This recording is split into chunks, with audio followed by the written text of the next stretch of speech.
The Book of Numbers, Chapter 1.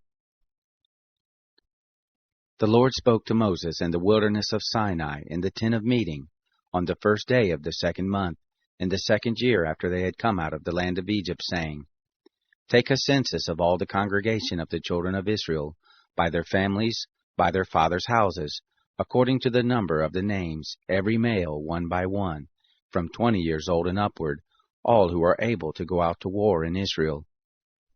You and Aaron shall number them by their divisions. With you there shall be a man of every tribe, every one the head of his father's house. These are the names of the men who shall stand with you. Of Reuben, Elizur the son of Shedeur. Of Simeon, Shelumiel the son of Jerushadai. Of Judah, Nashon the son of Amminadab. Of Issachar, Nethanel the son of Zuar. Of Zebulun, Eliab the son of Helon. Of the children of Joseph. Of Ephraim, Elishama the son of Ammihud. Of Manasseh, Gamaliel the son of Pedazur. Of Benjamin, Abidan the son of Gideoni. Of Dan, Ahiezer the son of Ammishaddai. Of Asher, Pagiel the son of Akron. Of Gad, Eliasaph the son of Duel.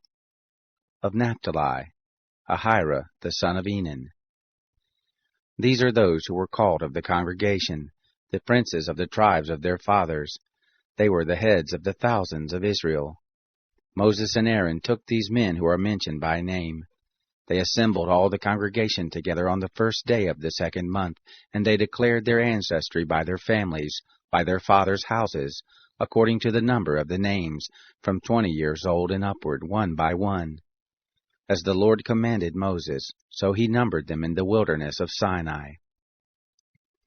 The children of Reuben, Israel's firstborn, their generations, by their families, by their fathers' houses, according to the number of the names, one by one, every male from 20 years old and upward, all who were able to go out to war.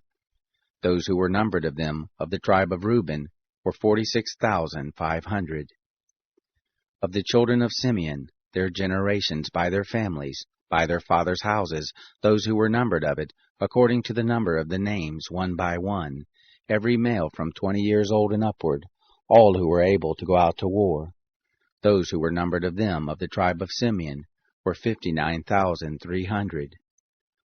Of the children of Gad, their generations, by their families, by their fathers' houses, according to the number of the names, from 20 years old and upward, all who were able to go out to war. Those who were numbered of them, of the tribe of Gad, were 45,650. Of the children of Judah, their generations, by their families, by their fathers' houses, according to the number of the names, from 20 years old and upward, all who were able to go out to war. Those who were numbered of them, of the tribe of Judah, were 64,600. Of the children of Issachar, their generations by their families, by their fathers' houses, according to the number of the names, from 20 years old and upward, all who were able to go out to war. Those who were numbered of them, of the tribe of Issachar, were 54,400. Of the children of Zebulun, their generations by their families, by their fathers' houses, according to the number of the names, from 20 years old and upward, all who were able to go out to war. Those who were numbered of them, of the tribe of Zebulun, were 57,400. Of the children of Joseph, of the children of Ephraim, their generations by their families, by their fathers' houses, according to the number of the names, from 20 years old and upward, all who were able to go out to war. Those who were numbered of them, of the tribe of Ephraim, were 40,500. Of the children of Manasseh, their generations by their families, by their fathers' houses, according to the number of the names, from 20 years old and upward, all who were able to go out to war. Those who were numbered of them, of the tribe of Manasseh, were 32,200. Of the children of Benjamin, their generations by their families, by their fathers' houses, according to the number of the names, from 20 years old and upward, all who were able to go out to war. Those who were numbered of them, of the tribe of Benjamin, were 35,400. Of the children of Dan, their generations, by their families, by their fathers' houses, according to the number of the names, from 20 years old and upward, all who were able to go forth to war. Those who were numbered of them of the tribe of Dan were 62,700.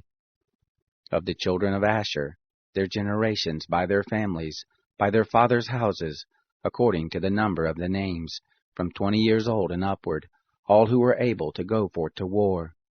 Those who were numbered of them of the tribe of Asher were 41,500. Of the children of Naphtali, their generations, by their families, by their fathers' houses, according to the number of the names, from 20 years old and upward, all who were able to go forth to war. Those who were numbered of them of the tribe of Naphtali were 53,400. These are those who were numbered, whom Moses and Aaron numbered, and the princes of Israel, being 12 men. They were each one for his father's house. So all those who were numbered of the children of Israel by their fathers' houses, from 20 years old and upward, all who were able to go out to war in Israel, even all those who were numbered, were 603,550. But the Levites after the tribe of their fathers were not numbered among them. For the Lord spoke to Moses, saying, Only the tribe of Levi you shall not number, neither shall you take a census of them among the children of Israel, but appoint the Levites over the tabernacle of the testimony, and over all its furnishings, and over all that belongs to it. They shall carry the tabernacle and all its furnishings, and they shall take care of it, and shall encamp around it. When the tabernacle is to move, the Levites shall take it down, and when the tabernacle is to be set up, the Levites shall set it up. The stranger who comes near shall be put to death. The children of Israel shall pitch their tents, every man by his own camp, and every man by his own standard, according to their divisions. But the Levites shall encamp around the tabernacle of the testimony, that there may be no wrath on the congregation of the children of Israel, and the Levites shall be responsible for the tabernacle of the testimony. Thus the children of Israel did, according to all that the Lord commanded Moses, so they did. Chapter 2. The Lord spoke to Moses and to Aaron, saying, The children of Israel shall encamp, every man by his own standard, with the banners of their fathers' houses. At a distance from the tent of meeting shall they encamp around it. Those who encamp on the east side toward the sunrise shall be of the standard of the camp of Judah, according to their divisions, and the prince of the children of Judah shall be Nahshon the son of Amminadab. His division, and those who were numbered of them, were 74,600. Those who encamp next to him shall be the tribe of Issachar, and the prince of the children of Issachar shall be Nethanel the son of Zuar. His division, and those who were numbered of it, were 54,400. The tribe of Zebulun, and the prince of the children of Zebulun shall be Eliab the son of Helon. His division, and those who were numbered of it, were 57,400. All who were numbered of the camp of Judah were 186,400, according to their divisions. They shall set out first. On the south side shall be the standard of the camp of Reuben, according to their divisions. The prince of the children of Reuben shall be Elizur, the son of Sheduer. His division, and those who were numbered of it, were 46,500. Those who encamp next to him shall be the tribe of Simeon. The prince of the children of Simeon shall be Shelumiel, the son of Zerusadai. His division, and those who were numbered of them, were 59,300. The tribe of Gad, and the prince of the children of Gad shall be Eliasaph, the son of Ruel. His division, and those who were numbered of them, were 45,650. All those who were numbered of the camp of Reuben were 151,450, according to their host. They shall set out second. Then the tent of meeting shall set out, with the camp of the Levites in the midst of the camps. As they encamp, so shall they set out, every man in his place by their standards. On the west side shall be the standard of the camp of Ephraim, according to their divisions. And the prince of the children of Ephraim shall be Elishama, the son of Ammihud. His division, and those who were numbered of them, were 40,500. Next to him shall be the tribe of Manasseh, and the prince of the children of Manasseh shall be Gamaliel, the son of Pedazur. His division, and those who were numbered of them, were 32,200. The tribe of Benjamin, and the prince of the children of Benjamin shall be Abidan, the son of Gideoni. His host and those who were numbered of them were 35,400. All who were numbered of the camp of Ephraim were 108,100, according to their divisions. They shall set out third. On the north side shall be the standard of the camp of Dan, according to their divisions, and the prince of the children of Dan shall be Ahiezer, the son of Ammishaddai. His division, and those who were numbered of them, were 62,700. Those who encamp next to him shall be of the tribe of Asher, and the prince of the children of Asher shall be Pagiel, the son of Ochran. His division, and those who were numbered of them, were 41,500.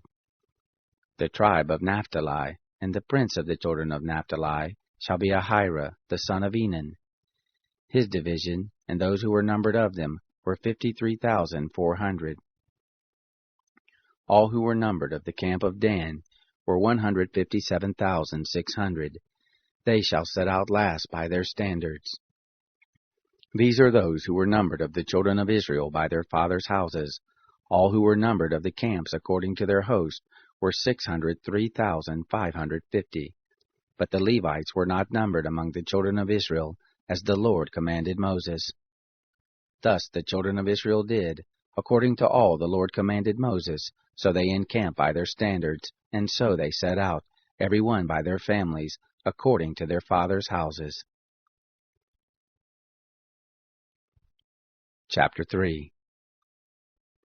Now this is the history of the generations of Aaron and Moses, in the day that the Lord spoke with Moses in Mount Sinai.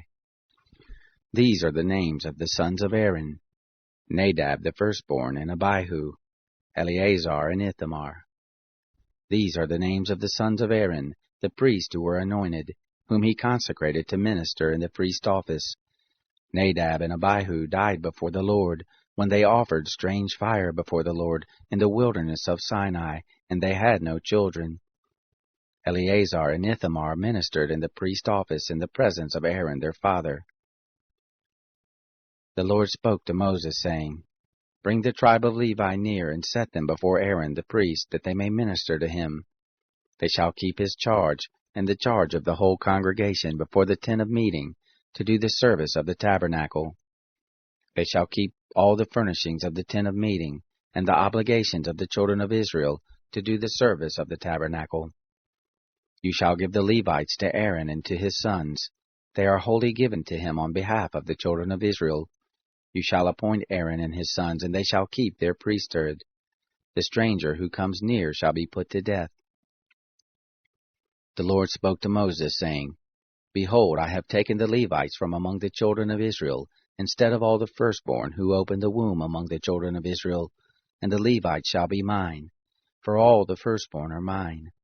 On the day that I struck down all the firstborn in the land of Egypt, I made holy to me all the firstborn in Israel, both man and animal. They shall be mine. I am the Lord. The Lord spoke to Moses in the wilderness of Sinai, saying, Number the children of Levi by their fathers' houses, by their families, every male from a month old and upward shall you number. Moses numbered them according to the word of the Lord as he was commanded. These were the sons of Levi by their names, Gershon and Kohath, and Merari. These are the names of the sons of Gershon by their families, Libni and Shimei. The sons of Kohath by their families, Amram and Ishar, Hebron and Uzziel. The sons of Merari by their families, Mahli and Mushai. These are the families of the Levites according to their fathers' houses. Of Gershon was the family of the Libnites, and the family of the Shimeites. These are the families of the Gershonites. Those who were numbered of them according to the number of all the males, from a month old and upward, even those who were numbered of them were 7,500. The families of the Gershonites shall encamp behind the tabernacle westward. The prince of the father's house of the Gershonites shall be Eliasaph the son of Lael. The charge of the sons of Gershon in the tent of meeting shall be the tabernacle, and the tent, its covering, and the screen for the door of the tent of meeting, and the hangings of the court, and the screen for the door of the court, which is by the tabernacle, and around the altar, and its cords for all of its service.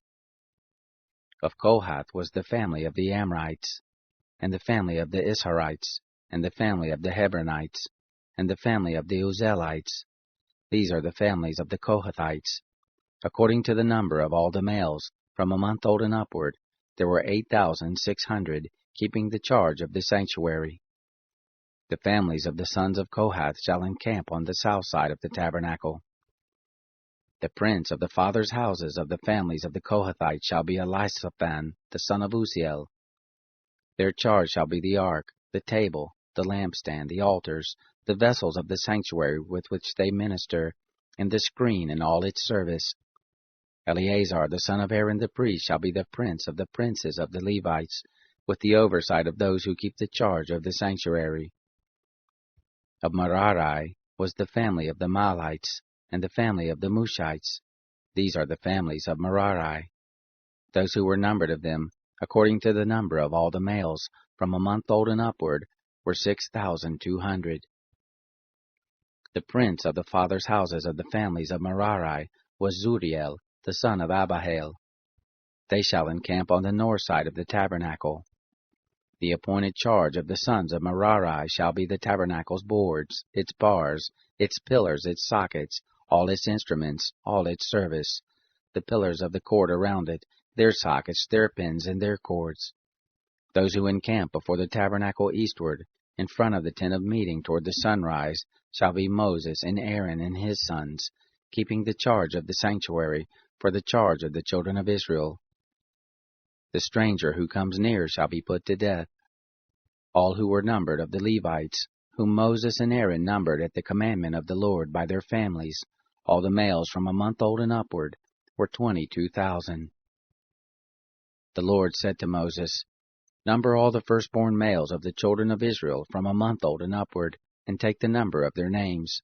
You shall take the Levites for me, I am the Lord, instead of all the firstborn among the children of Israel, and the cattle of the Levites instead of all the firstborn among the cattle of the children of Israel. Moses numbered, as the Lord commanded him, all the firstborn among the children of Israel, all the firstborn males according to the number of names, from a month old and upward, of those who were numbered of them, were 22,273. The Lord spoke to Moses, saying, Take the Levites instead of all the firstborn among the children of Israel, and the cattle of the Levites instead of their cattle, and the Levites shall be mine. I am the Lord. For the redemption of the 273 of the firstborn of the children of Israel, who exceed the number of the Levites, you shall take 5 shekels apiece for each one. After the shekel of the sanctuary, you shall take them. The shekel is 20 gerahs. And you shall give the money, with which the remainder of them is redeemed, to Aaron and to his sons. Moses took the redemption money from those who exceeded the number of those who were redeemed by the Levites. From the firstborn of the children of Israel he took the money, 1,365 shekels, after the shekel of the sanctuary. And Moses gave the redemption money to Aaron and to his sons, according to the word of the Lord, as the Lord commanded Moses. Chapter 4. The Lord spoke to Moses and to Aaron, saying, Take a census of the sons of Kohath, from among the sons of Levi, by their families, by their fathers' houses, from 30 years old and upward, even until 50 years old, all who enter into the service, to do the work in the tent of meeting. This is the service of the sons of Kohath in the tent of meeting, the most holy things. When the camp moves forward, Aaron shall go in, and his sons, and they shall take down the veil of the screen, and cover the ark of the testimony with it, and shall put a covering of sealskin on it, and shall spread over it a cloth of all blue, and shall put in its poles. On the table of the showbread they shall spread a blue cloth, and put on it the dishes, the spoons, the bowls, and the cups with which to pour out, and the continual bread shall be on it. They shall spread on them a scarlet cloth, and cover the same with a covering of sealskin, and shall put in its bowls. They shall take a blue cloth, and cover the lampstand of the light, and its lamps, and its snuffers, and its snuff dishes, and all its oil vessels, with which they minister to it.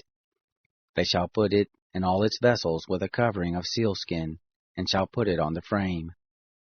On the golden altar they shall spread a blue cloth, and cover it with a covering of sealskin, and shall put in its poles. They shall take all the vessels of ministry, with which they minister in the sanctuary, and put them in a blue cloth, and cover them with a covering of sealskin, and shall put them on the frame. They shall take away the ashes from the altar, and spread a purple cloth on it.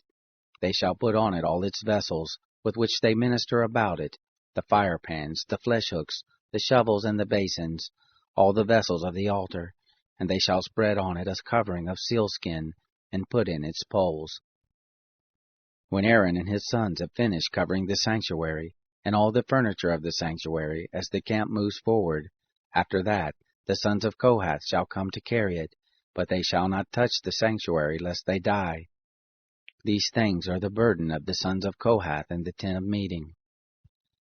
The charge of Eleazar the son of Aaron the priest shall be for the oil of the light, the sweet incense, the continual meal offering, and the anointing oil, the charge of all the tabernacle, and of all that is in it, the sanctuary and its furnishings. The Lord spoke to Moses and to Aaron, saying, Don't cut off the tribe of the families of the Kohathites from among the Levites, but do this to them, that they may live and not die, when they approach the most holy things.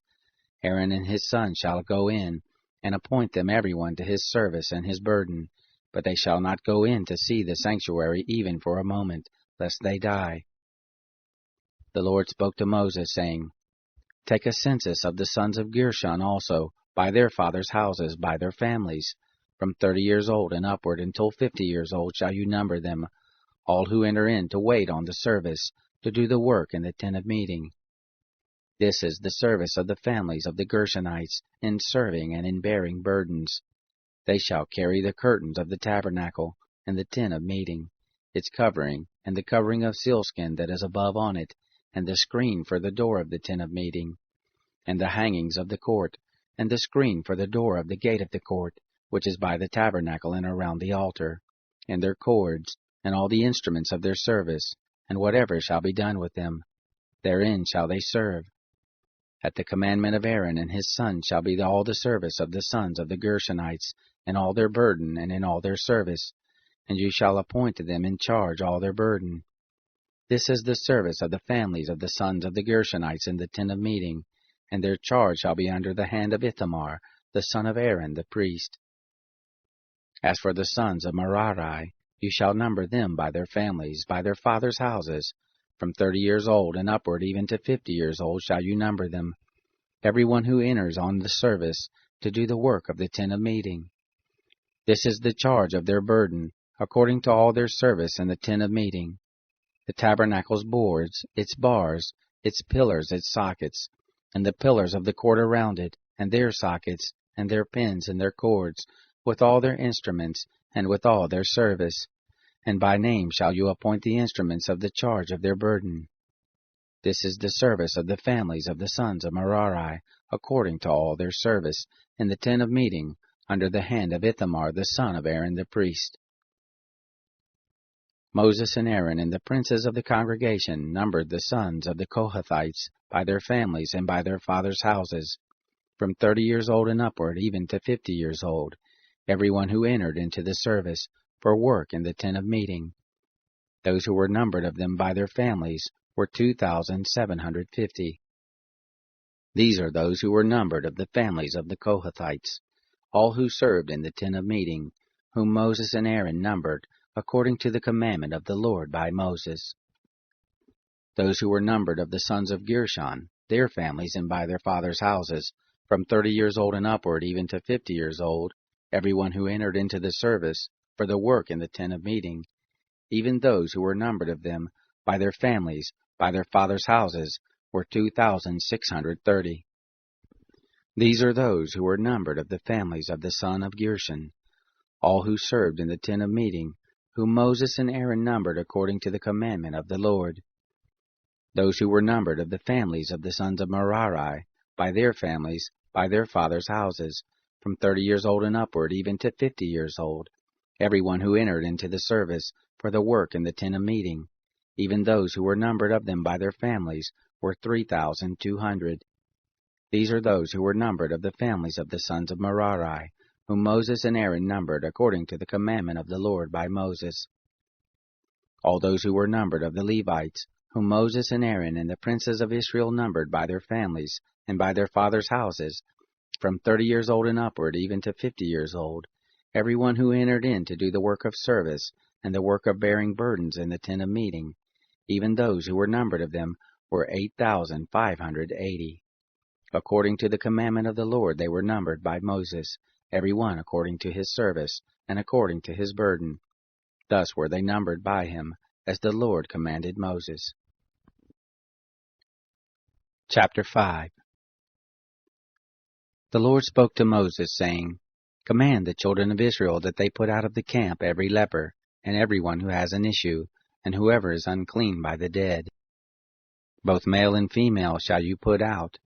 Outside of the camp you shall put them, that they not defile their camp, in the midst of which I dwell.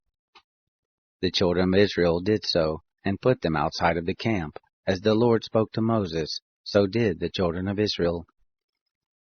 The Lord spoke to Moses, saying, Speak to the children of Israel, when a man or a woman commits any sin that men commit, so as to trespass against the Lord, and that soul is guilty, then he shall confess his sin which he has done, and he shall make restitution for his guilt in full, and add to it the 5th part of it, and give it to him in respect of whom he has been guilty. But if the man has no kinsman to whom restitution may be made for the guilt, the restitution for guilt which is made to the Lord shall be the priest, besides the ram of the atonement, by which atonement shall be made for him. Every heave offering of all the holy things of the children of Israel, which they present to the priest, shall be his. Every man's holy thing shall be his. Whatever any man gives the priest, it shall be his. The Lord spoke to Moses, saying, Speak to the children of Israel, and tell them, If any man's wife goes astray and is unfaithful to him, and a man lies with her carnally, and it is hidden from the eyes of her husband, and is kept secret, and she is defiled, and there is no witness against her, and she isn't caught in the act, and the spirit of jealousy comes on him, and he is jealous of his wife, and she is defiled, or if the spirit of jealousy comes on him, and he is jealous of his wife, and she isn't defiled, then the man shall bring his wife to the priest, and shall bring her offering for her, the 10th part of an ephah of barley meal. He shall pour no oil on it, nor put frankincense on it, for it is a meal offering of jealousy, a meal offering of memorial, bringing iniquity to memory. The priest shall bring her near, and set her before the Lord. And the priest shall take holy water in an earthen vessel, and of the dust that is on the floor of the tabernacle the priest shall take, and put it into the water. The priest shall set the woman before the Lord, and let the hair of the woman's head go loose, and put the meal offering of memorial in her hands, which is the meal offering of jealousy. The priest shall have in his hand the water of bitterness that brings a curse. The priest shall cause her to swear, and shall tell the woman, If no man has lain with you, and if you haven't gone aside to uncleanness, being under your husband, be free from this water of bitterness that brings a curse. But if you have gone astray, being under your husband, and if you are defiled, and some man has lain with you besides your husband, then the priest shall cause the woman to swear with the oath of cursing, and the priest shall tell the woman, The Lord make you a curse and an oath among your people, when the Lord allows your thigh to fall away, and your body to swell. And this water that brings a curse will go into your bowels, and make your body swell and your thigh fall away. The woman shall say, Amen, Amen. The priest shall write these curses in a book, and he shall blot them out into the water of bitterness. He shall make the woman drink the water of bitterness that causes the curse, and the water that causes the curse shall enter into her and become bitter. The priest shall take the meal offering of jealousy out of the woman's hand, and shall wave the meal offering before the Lord and bring it to the altar. The priest shall take a handful of the meal offering, as the memorial of it, and burn it on the altar, and afterward shall make the woman drink the water. When he has made her drink the water, then it shall happen, if she is defiled, and has committed a trespass against her husband, that the water that causes the curse will enter into her, and become bitter, and her body will swell, and her thigh will fall away, and the woman will be a curse among her people. If the woman isn't defiled but is clean, then she shall be free, and shall conceive a child. This is the law of jealousy, when a wife, being under her husband, goes astray and is defiled, or when the spirit of jealousy comes on a man, and he is jealous of his wife. Then he shall set the woman before the Lord, and the priest shall execute on her all this law. The man shall be free from iniquity, and that woman shall bear her iniquity. Chapter 6. The Lord spoke to Moses, saying, Speak to the children of Israel, and tell them, when either man or woman shall make a special vow, the vow of a Nazarite, to separate himself to the Lord, he shall separate himself from wine and strong drink. He shall drink no vinegar of wine, or vinegar of fermented drink, neither shall he drink any juice of grapes, nor eat fresh grapes or dried. All the days of his separation he shall eat nothing that is made of the grapevine, from the seeds even to the skins. All the days of his vow of separation there shall no razor come on his head, until the days are fulfilled, in which he separates himself to the Lord. He shall be holy. He shall let the locks of the hair of his head grow long. All the days that he separates himself to the Lord he shall not go near a dead body. He shall not make himself unclean for his father, or for his mother, for his brother, or for his sister when they die, because his separation to God is on his head. All the days of his separation he is holy to the Lord. If a man dies very suddenly beside him, and he defiles the head of his separation, then he shall shave his head in the day of his cleansing. On the 7th day he shall shave it. On the 8th day he shall bring 2 turtle doves or 2 young pigeons to the priest, to the door of the tent of meeting. The priest shall offer one for a sin offering, and the other for a burnt offering, and make atonement for him, because he sinned by reason of the dead, and shall make his head holy that same day. He shall separate to the Lord the days of his separation, and shall bring a male lamb a year old for a trespass offering, but the former days shall be void, because his separation was defiled. This is the law of the Nazarite, when the days of his separation are fulfilled. He shall be brought to the door of the tent of meeting, and he shall offer his offering to the Lord, 1 male lamb a year old without blemish for a burnt offering, and 1 ewe lamb a year old without blemish for a sin offering, and 1 ram without blemish for a peace offering. And a basket of unleavened bread, cakes of fine flour mixed with oil, and unleavened wafers anointed with oil, and their meal offering and their drink offerings. The priest shall present them before the Lord, and shall offer his sin offering and his burnt offering. He shall offer the ram for a sacrifice of peace offerings to the Lord, with the basket of unleavened bread. The priest shall also offer its meal offering and its drink offering. The Nazarite shall shave the head of his separation at the door of the tent of meeting, and shall take the hair of the head of his separation, and put it on the fire which is under the sacrifice of peace offerings. The priest shall take the boiled shoulder of the ram, and 1 unleavened cake out of the basket, and 1 unleavened wafer, and shall put them on the hands of the Nazarite, after he has shaved the head of his separation. And the priest shall wave them for a wave offering before the Lord. This is holy for the priest, together with the breast that is waved and the thigh that is offered. After that, the Nazarite may drink wine. This is the law of the Nazarite who vows, and of his offering to the Lord for his separation, besides that which he is able to get. According to his vow which he vows, so he must do after the law of his separation. The Lord spoke to Moses, saying, Speak to Aaron and to his sons, saying, This is how you shall bless the children of Israel. You shall tell them, The Lord bless you and keep you. The Lord make his face to shine on you and be gracious to you. The Lord lift up his face toward you and give you peace. So they shall put my name on the children of Israel, and I will bless them. Chapter 7.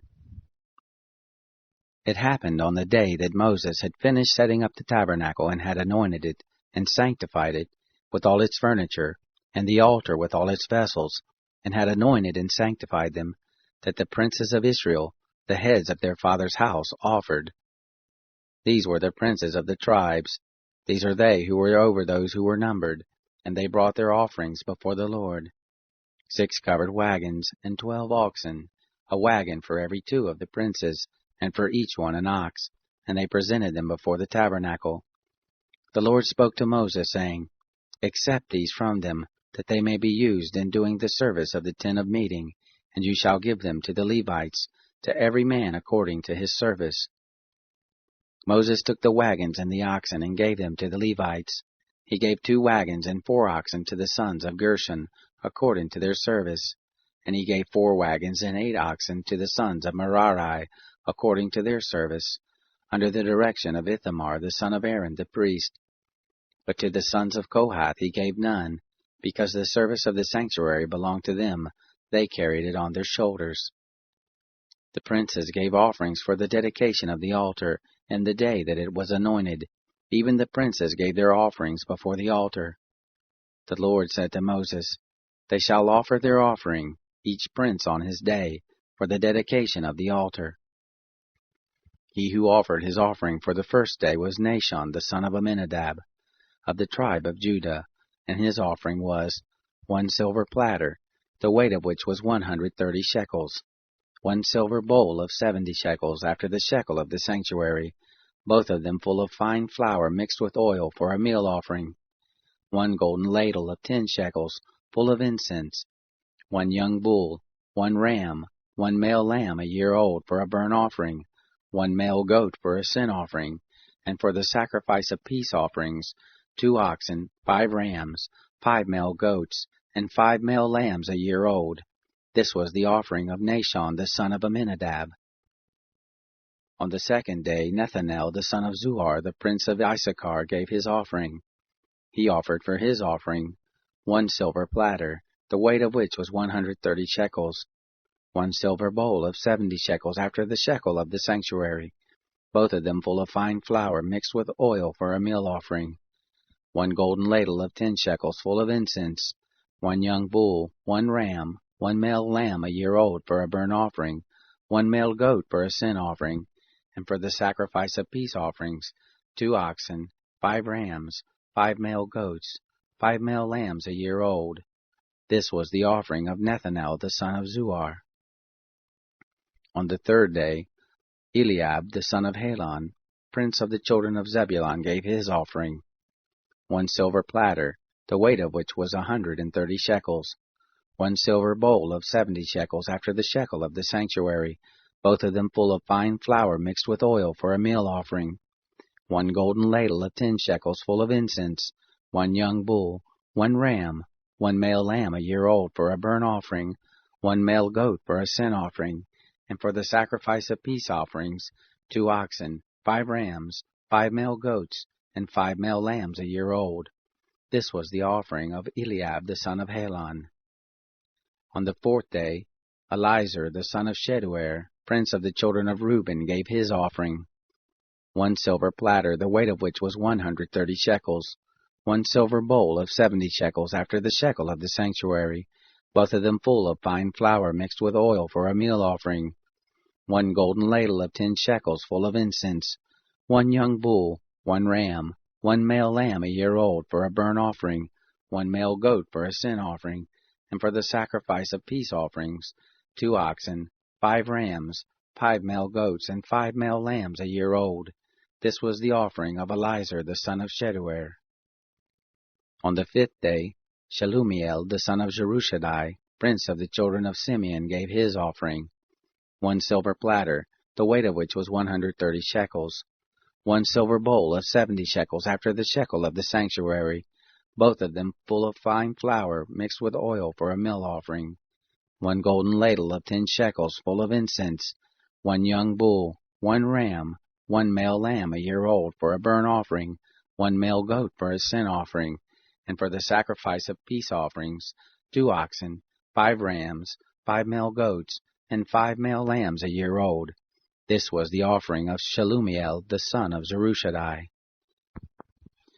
On the 6th day, Eliasaph the son of Duel, prince of the children of Gad, gave his offering, 1 silver platter, the weight of which was 130 shekels, 1 silver bowl of 70 shekels after the shekel of the sanctuary, both of them full of fine flour mixed with oil for a meal offering, 1 golden ladle of 10 shekels full of incense, 1 young bull, 1 ram, one male lamb a year old for a burnt offering, one male goat for a sin offering, and for the sacrifice of peace offerings, 2 oxen, 5 rams, 5 male goats, and 5 male lambs a year old. This was the offering of Eliasaph the son of Deuel.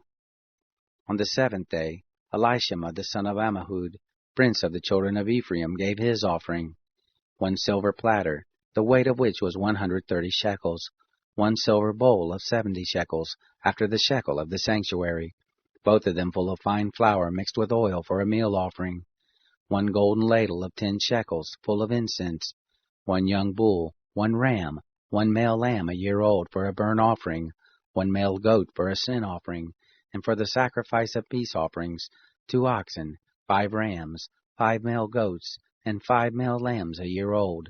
This was the offering of Elishama the son of Ammihud. On the 8th day, Gamaliel the son of Pedazur, prince of the children of Manasseh, gave his offering, 1 silver platter, the weight of which was 130 shekels, 1 silver bowl of 70 shekels, after the shekel of the sanctuary, both of them full of fine flour mixed with oil for a meal offering, 1 golden ladle of 10 shekels, full of incense, 1 young bull, 1 ram, 1 male lamb a year old for a burnt offering, 1 male goat for a sin offering, and for the sacrifice of peace offerings, 2 oxen, 5 rams, 5 male goats, and 5 male lambs a year old. This was the offering of Gamaliel the son of Pedazur.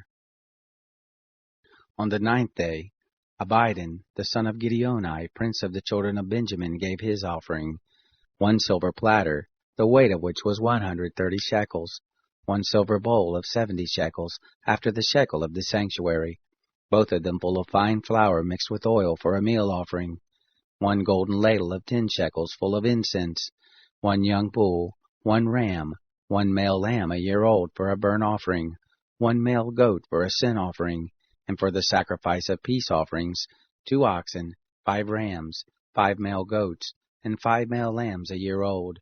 This was the offering of Abidan the son of Gideoni. On the 10th day, Ahiezer the son of Ammishaddai, prince of the children of Dan, gave his offering, 1 silver platter, the weight of which was 130 shekels, 1 silver bowl of 70 shekels, after the shekel of the sanctuary, both of them full of fine flour mixed with oil for a meal offering, 1 golden ladle of 10 shekels, full of incense, 1 young bull, 1 ram, 1 male lamb a year old for a burnt offering, 1 male goat for a sin offering, and for the sacrifice of peace offerings, 2 oxen, 5 rams, 5 male goats, and 5 male lambs a year old. This was the offering of Ahiezer the son of Ammishaddai.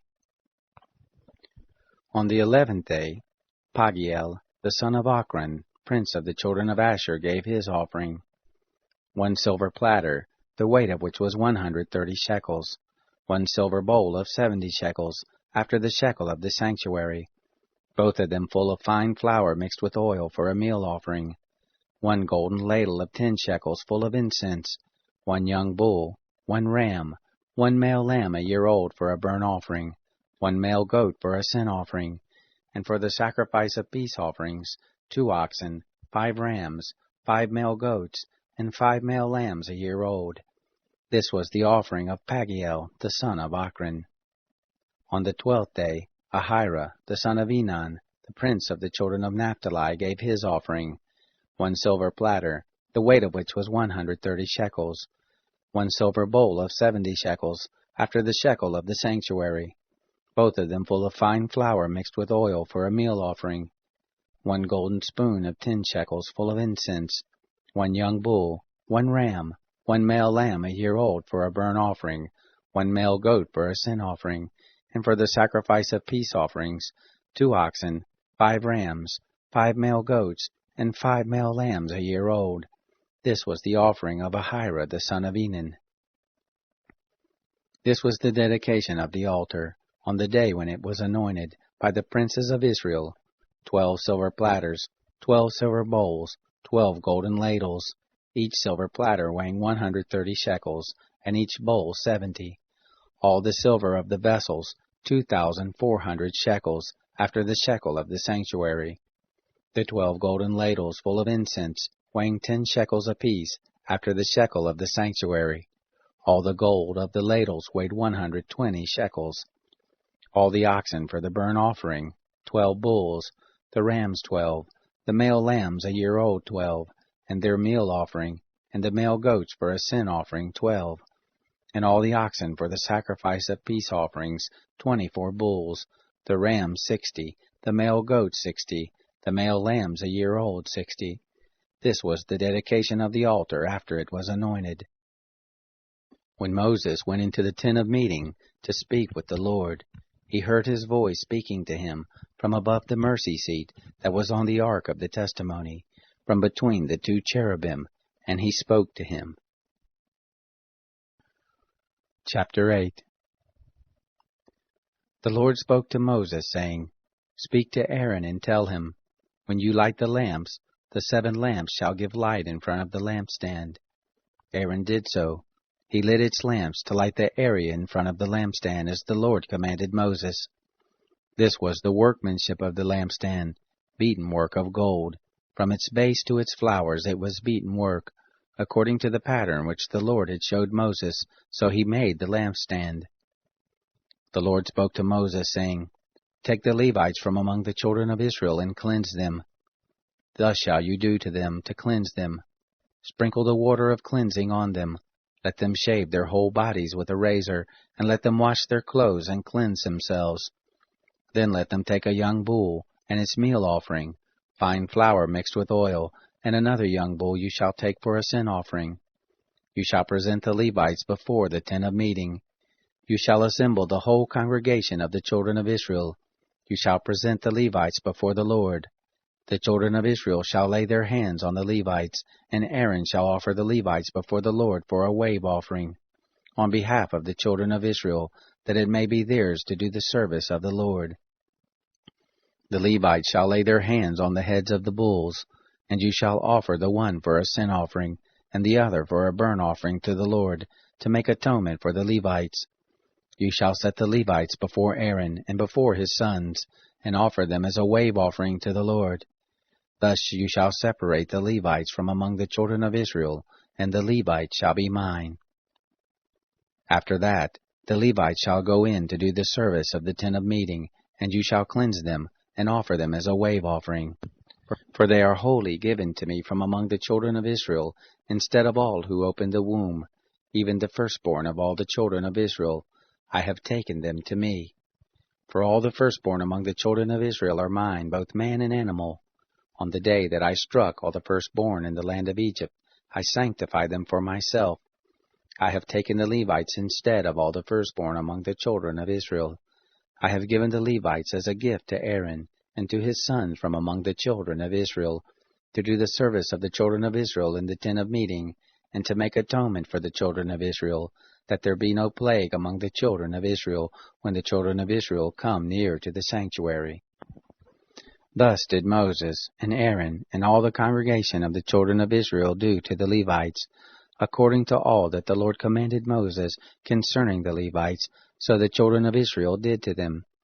The Levites purified themselves from sin, and they washed their clothes, and Aaron offered them for a wave offering before the Lord, and Aaron made atonement for them to cleanse them. After that, the Levites went in to do their service in the tent of meeting before Aaron and before his sons, as the Lord had commanded Moses concerning the Levites, so they did to them.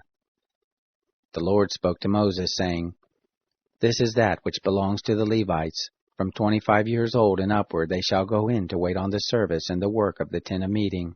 And from the age of 50 years they shall cease waiting on the work, and shall serve no more, but shall minister with their brothers in the tent of meeting, to keep the charge, and shall do no service. Thus shall you do to the Levites concerning their duties.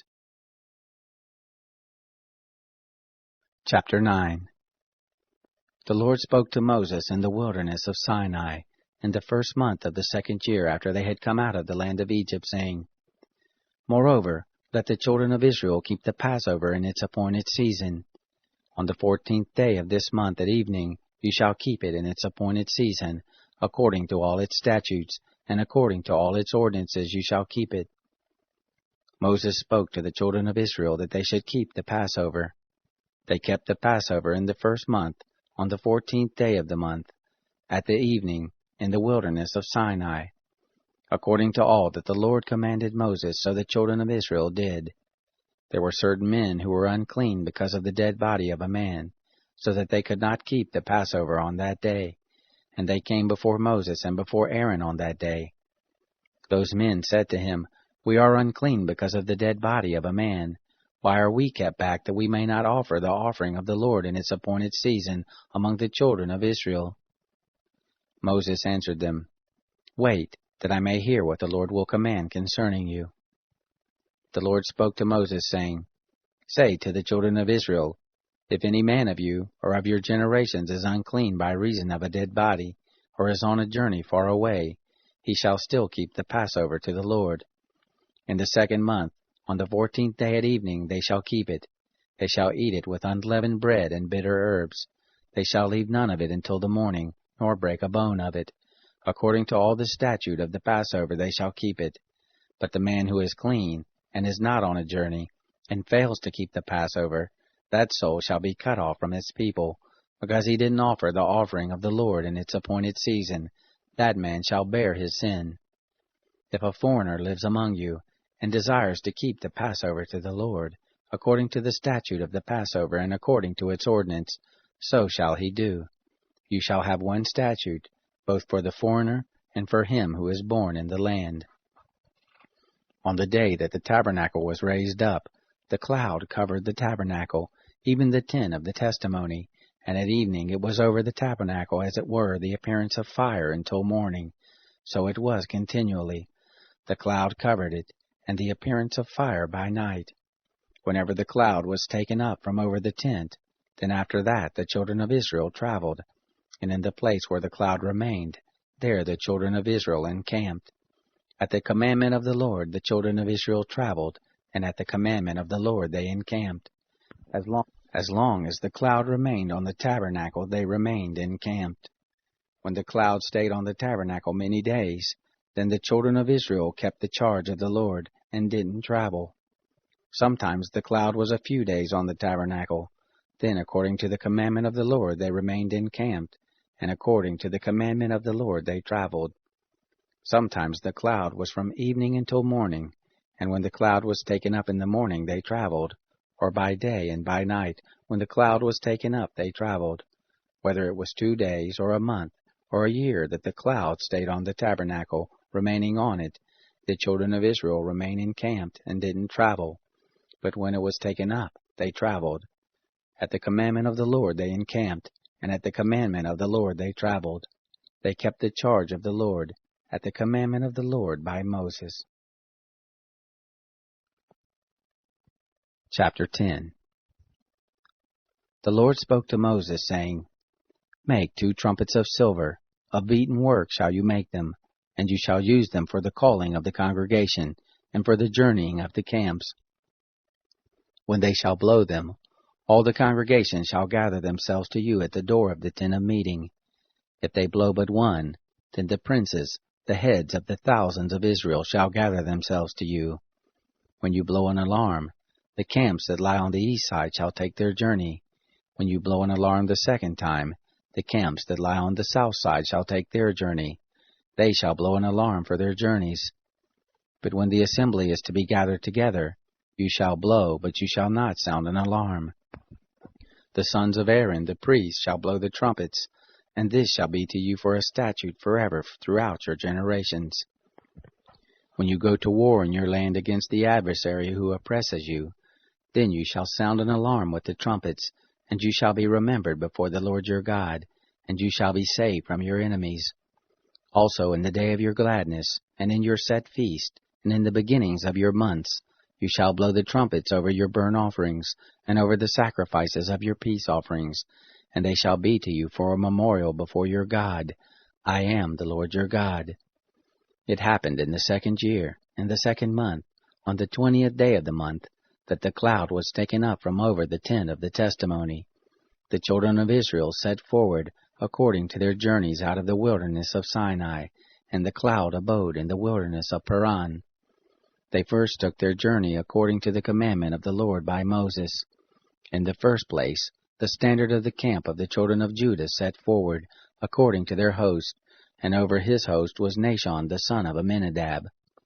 Over the host of the tribe of the children of Issachar was Nethanel the son of Zuar. Over the host of the tribe of the children of Zebulun was Eliab the son of Helon. The tent was taken down, and the sons of Gershon and the sons of Merari, who bore the tent, set forward. The standard of the camp of Reuben set forward according to their host, and over his host was Elizur the son of Sheduer. Over the host of the tribe of the children of Simeon was Shelumiel the son of Jerushadai. Over the host of the tribe of the children of Gad was Eliasaph the son of Duel. The Kohathites set forward, bearing the sanctuary, and the others did set up the tent against their coming. The standard of the camp of the children of Ephraim set forward according to their host, and over his host was Elishama the son of Ammihud. Over the host of the tribe of the children of Manasseh was Gamaliel the son of Pedazur. Over the host of the tribe of the children of Benjamin was Abidan the son of Gideoni. The standard of the camp of the children of Dan, which was the rearward of all the camps, set forward according to their host, and over his host was Ahazar the son of Ammishaddai. Over the host of the tribe of the children of Asher was Pagiel the son of Ochran. Over the host of the tribe of the children of Naphtali was Ahira the son of Enan. Thus were the travels of the children of Israel according to their host, and they set forward. Moses said to Hobab the son of Ruel the Midianite, Moses' father-in-law, We are journeying to the place of which the Lord said, I will give it to you.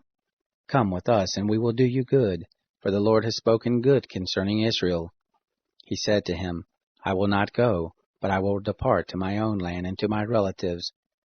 He said, Don't leave us, please, because you know how we are to encamp in the wilderness, and you shall be to us instead of eyes.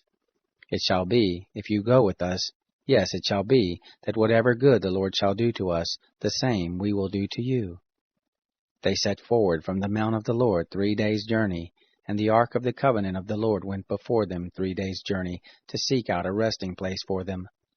The cloud of the Lord was over them by day when they set forward from the camp. It happened, when the ark set forward, that Moses said, Rise up, O Lord, and let your enemies be scattered, and let those who hate you flee before you. When it rested, he said, Return, O Lord, to the 10,000s of the thousands of Israel. Chapter 11. The people were as murmurers, speaking evil in the ears of the Lord. And when the Lord heard it, his anger was kindled, and the fire of the Lord burned among them, and devoured in the uttermost part of the camp. The people cried to Moses, and Moses prayed to the Lord, and the fire abated. The name of that place was called Taberah, because the fire of the Lord burned among them. The mixed multitude that was among them lusted exceedingly, and the children of Israel also wept again, and said, Who shall give us flesh to eat? We remember the fish which we ate in Egypt for nothing, the cucumbers and the melons, and the leeks and the onions and the garlic. But now our soul is dried away. There is nothing at all save this manna to look on. The manna was like coriander seed, and the appearance of it as the appearance of bdellium. The people went about and gathered it, and ground it in mills, or beat it in mortars, and boiled it in pots, and made cakes of it, and the taste of it was as the taste of fresh oil. When the dew fell on the camp in the night, the manna fell on it. Moses heard the people weeping throughout their families, every man at the door of his tent, and the anger of the Lord was kindled greatly, and Moses was displeased. Moses said to the Lord, Why have you dealt ill with your servant? And why haven't I found favor in your sight, that you lay the burden of all this people on me? Have I conceived all this people? Have I brought them forth that you should tell me, Carry them in your bosom, as a nursing father carries the sucking child, to the land which you swore to their fathers?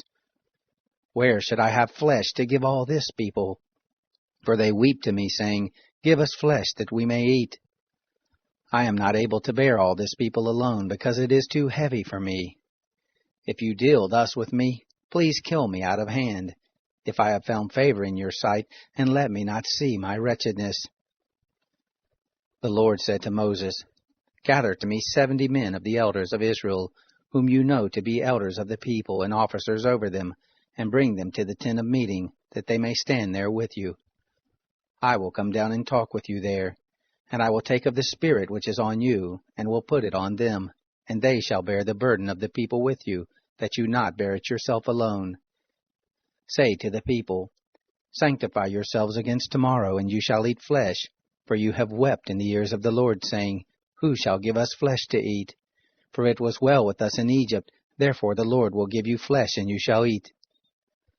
You shall not eat 1 day, nor 2 days, nor 5 days, neither 10 days, nor 20 days, but a whole month, until it comes out at your nostrils, and it becomes loathsome to you, because you have rejected the Lord who is among you, and have wept before him, saying, Why did we come forth out of Egypt? Moses said, The people, among whom I am, are 600,000 footmen. And you have said, I will give them flesh, that they may eat a whole month. Shall flocks and herds be slain for them to suffice them? Or shall all the fish of the sea be gathered together for them to suffice them? The Lord said to Moses, Has the Lord's hand grown short? Now you shall see whether my word shall happen to you or not. Moses went out and told the people the words of the Lord, and he gathered 70 men of the elders of the people, and set them round about the tent. The Lord came down in the cloud and spoke to him, and took of the Spirit that was on him, and put it on the 70 elders. And it happened that when the Spirit rested on them, they prophesied, but they did so no more. But there remained 2 men in the camp. The name of the one was Eldad, and the name of the other Medad, and the Spirit rested on them. And they were of those who were written, but had not gone out to the tent. And they prophesied in the camp. A young man ran and told Moses, and said, Eldad and Medad do prophesy in the camp. Joshua the son of Nun, the minister of Moses, one of his chosen men, answered, My lord Moses, forbid them. Moses said to him, Are you jealous for my sake? Would that all the Lord's people were prophets, that the Lord would put his Spirit on them. Moses got into the camp, he and the elders of Israel. There went forth a wind from the Lord, and brought quails from the sea, and let them fall by the camp, about a day's journey on this side, and a day's journey on the other side round about the camp, and about 2 cubits above the surface of the earth. The people rose up all that day and all that night, and all the next day, and gathered the quails.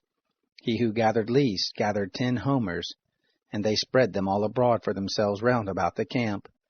While the flesh was yet between their teeth, before it was chewed, the anger of the Lord was kindled against the people, and the Lord struck the people with a very great plague. The name of that place was called Kibroth-Hattaavah, because there they buried the people who lusted. From Kibroth-Hattaavah the people traveled to Hazeroth, and they abode at Hazeroth. Chapter 12. Miriam and Aaron spoke against Moses because of the Cushite woman whom he had married, for he had married a Cushite woman. They said, Has the Lord indeed spoken only with Moses? Hasn't he spoken also with us? The Lord heard it. Now the man Moses was very humble, above all the men who were on the surface of the earth. The Lord spoke suddenly to Moses, and to Aaron, and to Miriam. Come out, you 3, to the tent of meeting. They 3 came out. The Lord came down in a pillar of cloud, and stood at the door of the tent, and called Aaron and Miriam, and they both came forth. He said, Hear now my words. If there be a prophet among you, I the Lord will make myself known to him in a vision. I will speak with him in a dream. My servant Moses is not so. He is faithful in all my house. With him will I speak mouth to mouth, even manifestly, and not in dark speeches. And the form of the Lord shall he see. Why then were you not afraid to speak against my servant, against Moses? The anger of the Lord was kindled against them, and he departed. The cloud removed from over the tent, and behold, Miriam was leprous, as white as snow. And Aaron looked at Miriam, and behold, she was leprous. Aaron said to Moses, O my Lord, please don't lay sin on us, for that we have done foolishly, and for that we have sinned. Let her not, I pray, be as one of the dead, of whom the flesh is half consumed when he comes out of his mother's womb. Moses cried to the Lord, saying, Heal her, Lord, I beseech you. The Lord said to Moses, If her father had but spit in her face, shouldn't she be ashamed 7 days? Let her be shut up outside of the camp 7 days, and after that she shall be brought in again. Miriam was shut up outside of the camp 7 days, and the people didn't travel until Miriam was brought in again. Afterward the people traveled from Hazeroth and encamped in the wilderness of Paran. Chapter 13. The Lord spoke to Moses, saying, Send men that they may spy out the land of Canaan, which I give to the children of Israel. Of every tribe of their fathers shall you send a man, every one a prince among them. Moses sent them from the wilderness of Paran, according to the commandment of the Lord, all of them men who were heads of the children of Israel. These were the names: of the tribe of Reuben, Shammua the son of Zachar; of the tribe of Simeon, Shaphat the son of Hori; of the tribe of Judah, Caleb the son of Jephunneh; of the tribe of Issachar, Igal the son of Joseph; of the tribe of Ephraim, Hoshea the son of Nun; of the tribe of Benjamin, Paltai the son of Raphu; of the tribe of Zebulun, Gadiel the son of Sodai; of the tribe of Joseph, namely of the tribe of Manasseh, Gadai the son of Susai; of the tribe of Dan, Amiel the son of Gemalai; of the tribe of Asher, Sethur the son of Michael; of the tribe of Naphtali, Nabai the son of Vopsai; of the tribe of Gad, Guel the son of Machai. These are the names of the men whom Moses sent to spy out the land. Moses called Hoshea the son of Nun, Joshua. Moses sent them to spy out the land of Canaan, and said to them, Go up this way by the south, and go up into the hill country, and see the land what it is, and the people who dwell there, whether they are strong or weak, whether they are few or many, and what the land is that they dwell in, whether it is good or bad, and what cities there are that they dwell in, whether in camps or in strongholds, and what the land is, whether it is fat or lean, whether there is wood in it or not. Be of good courage, and bring of the first fruit of the land. Now the time was the time of the first ripe grapes. So they went up, and spied out the land from the wilderness of Zin to Rehob, to the entrance of Hamath. They went up by the south, and came to Hebron, and Ahaman, Sheshai, and Talmai. The children of Anak were there. Now Hebron was built 7 years before Zoan in Egypt. They came to the valley of Eshcol, and cut down from there a branch with one cluster of grapes, and they bore it on a staff between two. They brought also of the pomegranates and of the figs. The place was called the valley of Eshcol, because of the cluster which the children of Israel cut down from there. They returned from spying out the land at the end of 40 days. They went and came to Moses and to Aaron and to all the congregation of the children of Israel, to the wilderness of Paran, to Kadesh, and brought back word to them and to all the congregation, and showed them the fruit of the land. They told him and said, We came to the land where you sent us, and surely it flows with milk and honey, and this is the fruit of it.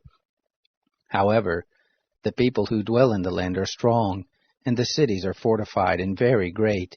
And moreover we saw the children of Anak there. Amalek dwells in the land of the south, and the Hittite, and the Jebusite, and the Amorite dwell in the hill country, and the Canaanite dwells by the sea, and along by the side of the Jordan. Caleb stilled the people before Moses, and said, Let us go up at once and possess it, for we are well able to overcome it.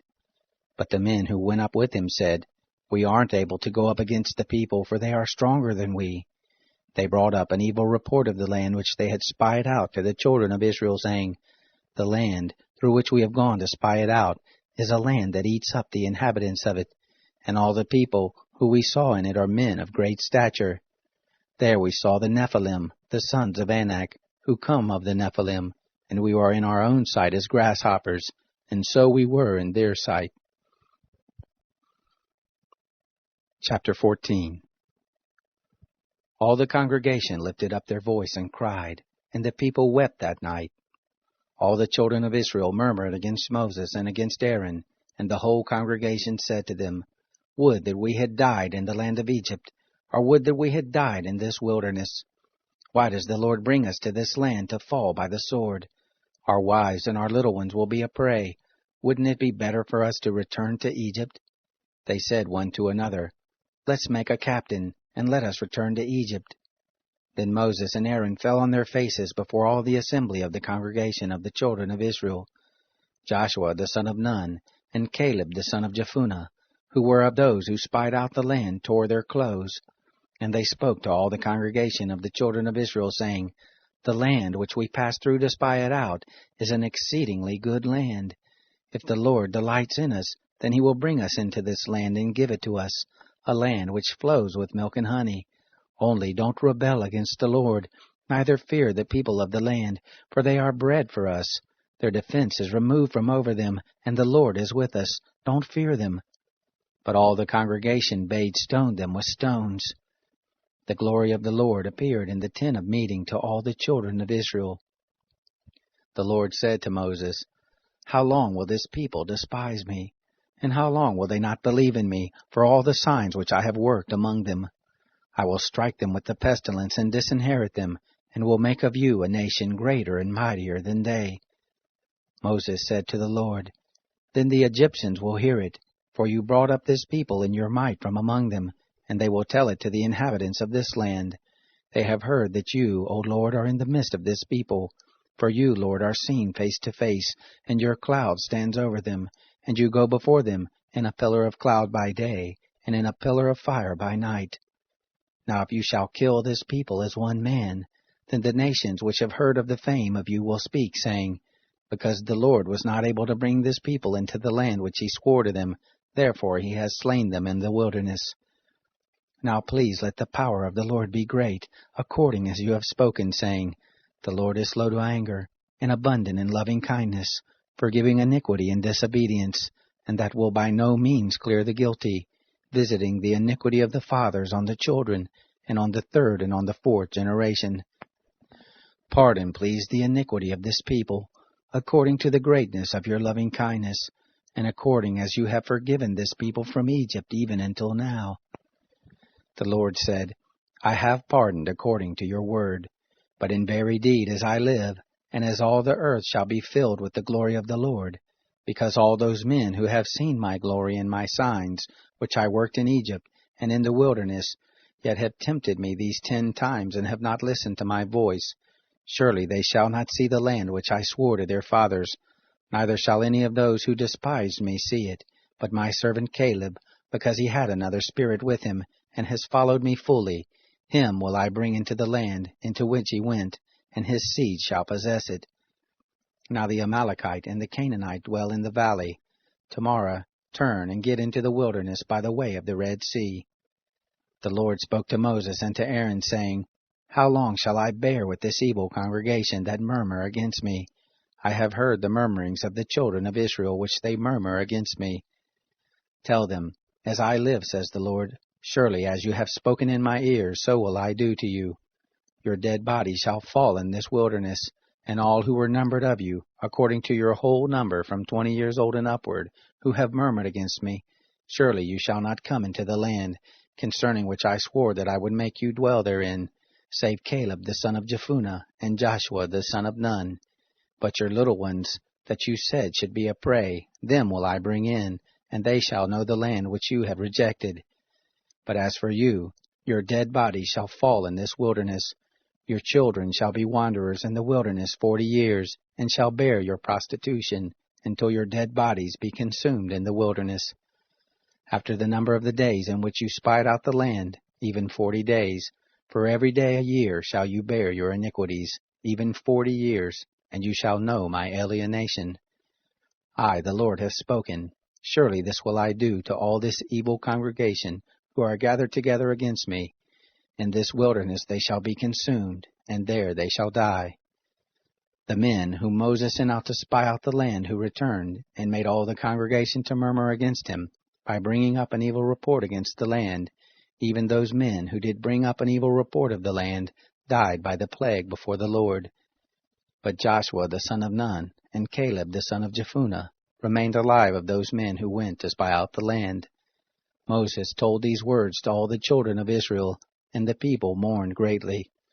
They rose up early in the morning, and got them up to the top of the mountain, saying, Behold, we are here, and will go up to the place which the Lord has promised us, for we have sinned." Moses said, "Why now do you disobey the commandment of the Lord, seeing it shall not prosper? Don't go up, for the Lord isn't among you, that you not be struck down before your enemies.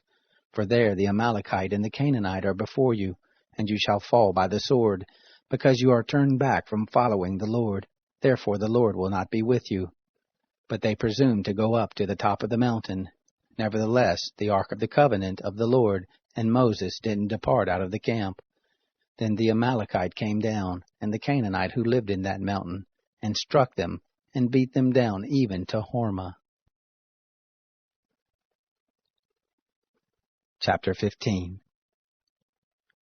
The Lord spoke to Moses, saying, "Speak to the children of Israel, and tell them, when you are come into the land of your habitations which I give to you, and will make an offering by fire to the Lord, a burnt offering or a sacrifice, to accomplish a vow, or as a freewill offering, or in your set feast, to make a sweet savor to the Lord, of the herd or of the flock, then shall he who offers his offering offer to the Lord a meal offering of 1/10 part of an ephah of fine flour, mixed with 1/4 part of a hin of oil, and wine for the drink offering, 1/4 part of a hin, shall you prepare with the burnt offering, or for the sacrifice, for each lamb. Or for a ram you shall prepare a meal offering, 2/10 parts of an ephah of fine flour, mixed with 1/3 part of a hin of oil. And for the drink offering you shall offer 1/3 part of a hin of wine, of a sweet savor to the Lord. When you prepare a bull for a burnt offering, or for a sacrifice, to accomplish a vow, or for peace offerings to the Lord, then shall he offer with the bull a meal offering of 3/10 parts of an ephah of fine flour, mixed with 1/2 a hin of oil. And you shall offer for the drink offering 1/2 a hin of wine, for an offering made by fire, of a sweet savor to the Lord. Thus shall it be done for each bull, or for each ram, or for each of the he-lambs or of the kids. According to the number that you shall prepare, so shall you do to every one according to their number. All who are homeborn shall do these things after this manner, in offering an offering made by fire, of a sweet savor to the Lord. If a stranger lives as a foreigner with you, or whoever may be among you throughout your generations, and will offer an offering made by fire, of a sweet savor to the Lord as you do, so shall he do.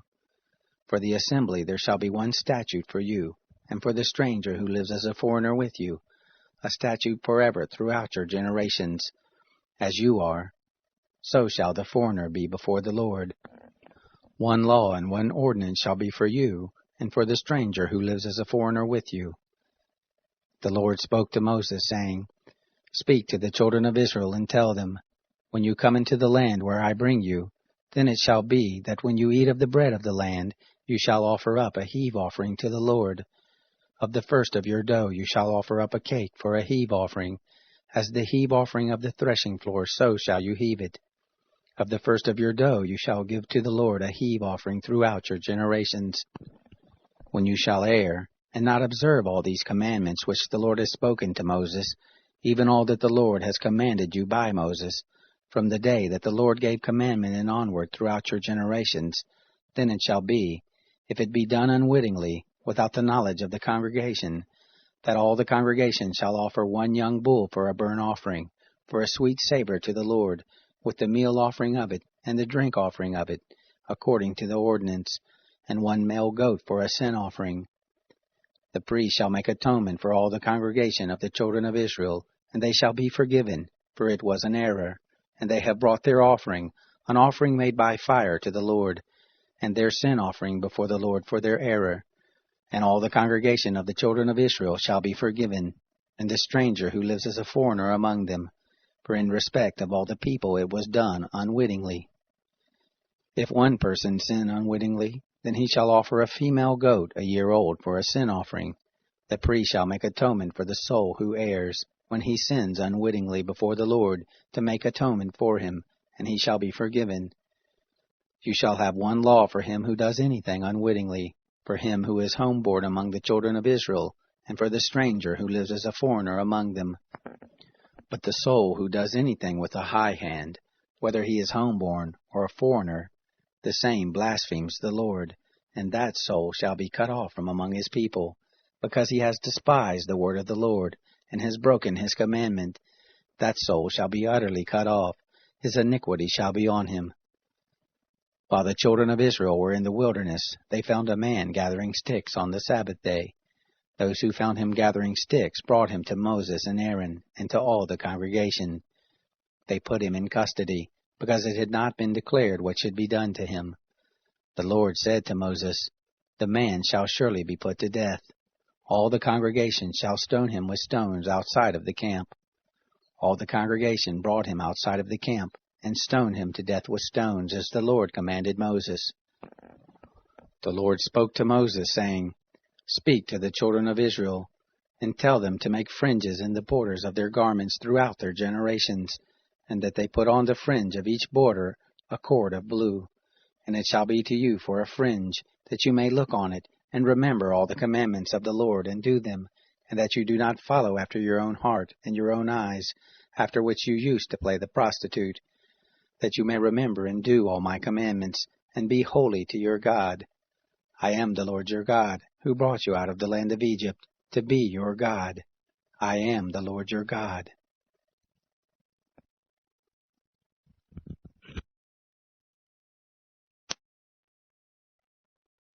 Chapter 16.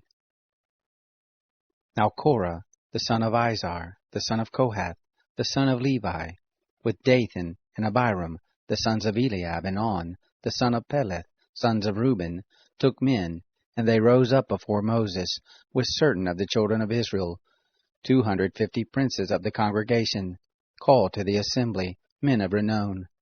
And they assembled themselves together against Moses and against Aaron, and said to them, "You take too much on you, seeing all the congregation are holy, every one of them, and the Lord is among them. Why then lift yourselves up above the assembly of the Lord?" When Moses heard it, he fell on his face, and he spoke to Korah and to all his company, saying, "In the morning the Lord will show who are his, and who is holy, and will cause him to come near to him. Even him whom he shall choose he will cause to come near to him. This do, take censers, Korah, and all your company, and put fire in them, and put incense on them, before the Lord tomorrow. And it shall be that the man whom the Lord does choose, he shall be holy. You take too much on you, you sons of Levi." Moses said to Korah, "Hear now, you sons of Levi. It seems but a small thing to you, that the God of Israel has separated you from the congregation of Israel, to bring you near to himself, to do the service of the tent of the Lord, and to stand before the congregation to minister to them, and that he has brought you near, and all your brothers, the sons of Levi, with you, and you seek the priesthood also? Therefore you and all your company are gathered together against the Lord and Aaron. What is he that you should murmur against him?" Moses sent to call Dathan and Abiram, the sons of Eliab, and they said, "We won't come up. Is it a small thing that you have brought us up out of a land flowing with milk and honey, to kill us in the wilderness, and that you must also make yourself a prince over us? Moreover, you haven't brought us into a land flowing with milk and honey, nor given us inheritance of fields and vineyards. Will you put out the eyes of these men? We won't come up." Moses was very angry and said to the Lord, "Don't respect their offering. I have not taken one donkey from them, neither have I hurt one of them."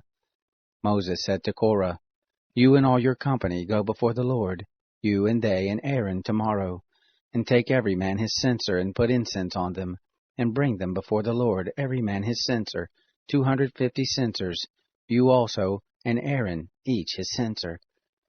They took every man his censer, and put fire in them, and laid incense on them, and stood at the door of the tent of meeting with Moses and Aaron. Korah assembled all the congregation against them to the door of the tent of meeting, and the glory of the Lord appeared to all the congregation. The Lord spoke to Moses and to Aaron, saying, "Separate yourselves from among this congregation, that I may consume them in a moment." They fell on their faces and said, "O God, the God of the spirits of all flesh, shall one man sin, and will you be angry with all the congregation?"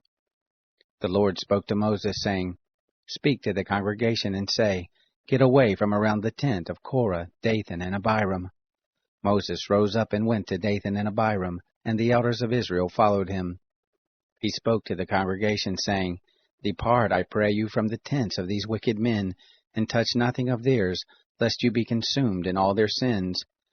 So they got them up from the tent of Korah, Dathan, and Abiram on every side. And Dathan and Abiram came out, and stood at the door of their tents, and their wives, and their sons, and their little ones. Moses said, Hereby you shall know that the Lord has sent me to do all these works, for I have not done them of my own mind. If these men die the common death of all men, or if they be visited after the visitation of all men, then the Lord hasn't sent me.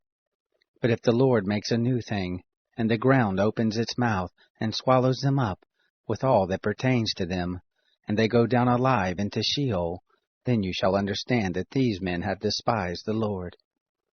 It happened, as he made an end of speaking all these words, that the ground split apart that was under them, and that the earth opened its mouth and swallowed them up, and their households, and all the men who pertained to Korah, and all their goods.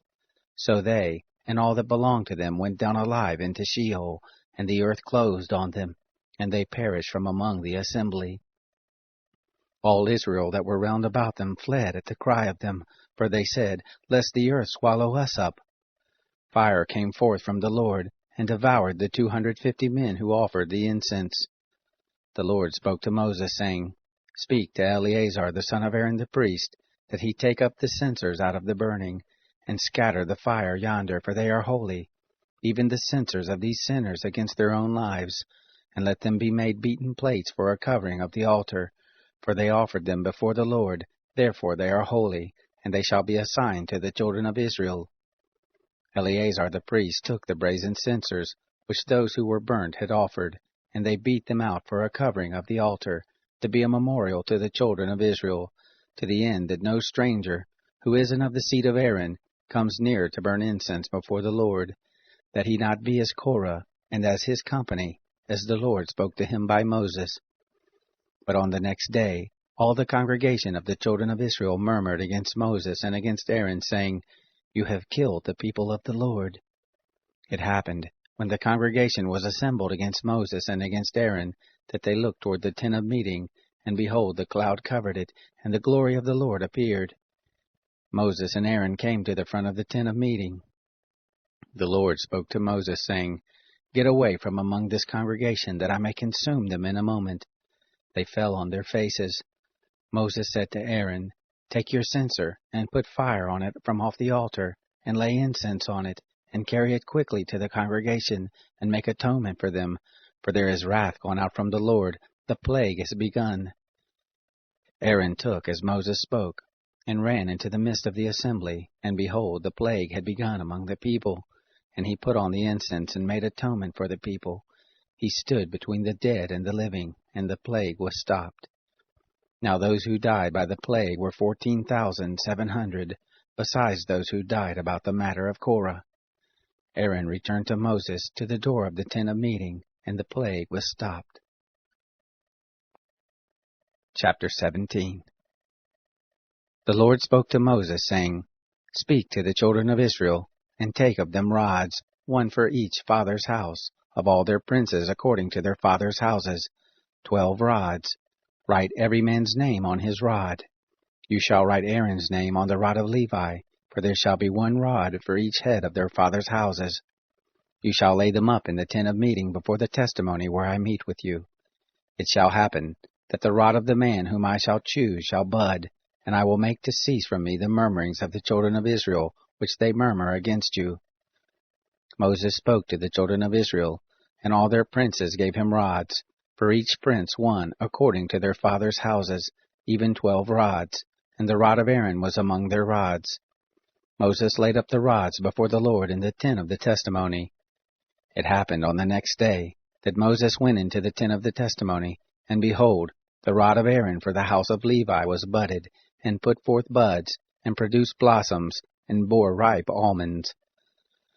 Moses brought out all the rods from before the Lord to all the children of Israel, and they looked, and took every man his rod.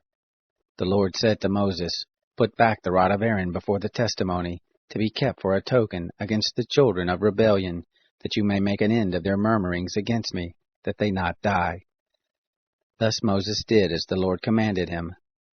The children of Israel spoke to Moses, saying, Behold, we perish, we are undone, we are all undone. Everyone who comes near to the tent of the Lord dies.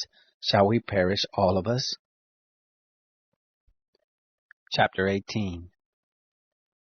The Lord said to Aaron, You and your sons and your father's house with you shall bear the iniquity of the sanctuary, and you and your sons with you shall bear the iniquity of your priesthood. Your brothers also, the tribe of Levi, the tribe of your father, bring near with you, that they may be joined to you and minister to you. But you and your sons shall be before the tent of the testimony. They shall keep your charge, and the charge of all the tent. Only they shall not come near to the vessels of the sanctuary and to the altar, that they not die, neither they nor you. They shall be joined to you, and keep the charge of the tent of meeting for all the service of the tent, and a stranger shall not come near to you. You shall keep the charge of the sanctuary and the charge of the altar, that there be wrath no more on the children of Israel. Behold, I have taken your brothers the Levites from among the children of Israel. To you they are a gift, given to the Lord to do the service of the tent of meeting. You and your sons with you shall keep your priesthood for everything of the altar, and for that within the veil, and you shall serve. I give you the priesthood as a service of gift, and the stranger who comes near shall be put to death. The Lord spoke to Aaron, Behold, I have given you the charge of my heave offerings, even all the holy things of the children of Israel. To you have I given them by reason of the anointing, and to your sons as a portion forever. This shall be yours of the most holy things, reserved from the fire. Every offering of theirs, even every meal offering of theirs, and every sin offering of theirs, and every trespass offering of theirs, which they shall render to me, shall be most holy for you and for your sons. As the most holy things shall you eat of it, every male shall eat of it, it shall be holy to you. This is yours, the heave offering of their gift, even all the wave offerings of the children of Israel. I have given them to you and to your sons and to your daughters with you, as a portion forever. Every one who is clean in your house shall eat of it. All the best of the oil, and all the best of the vintage and of the grain, the firstfruits of them which they give to the Lord, to you have I given them. The first ripe fruits of all that is in their land, which they bring to the Lord, shall be yours. Every one who is clean in your house shall eat of it.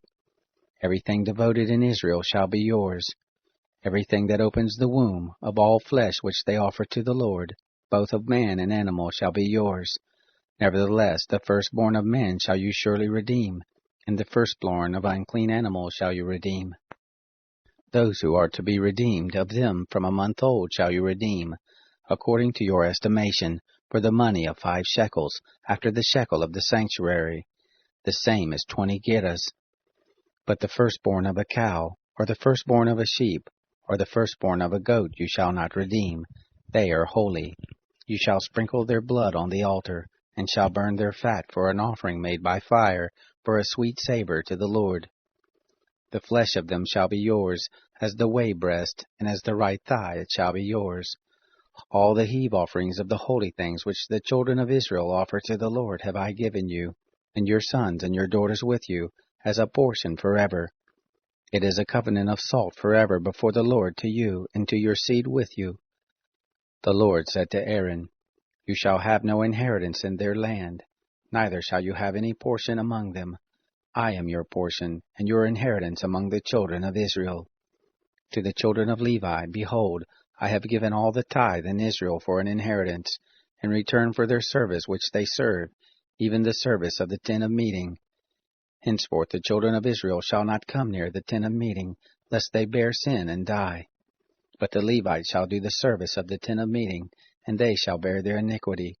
It shall be a statute forever throughout your generations, and among the children of Israel they shall have no inheritance.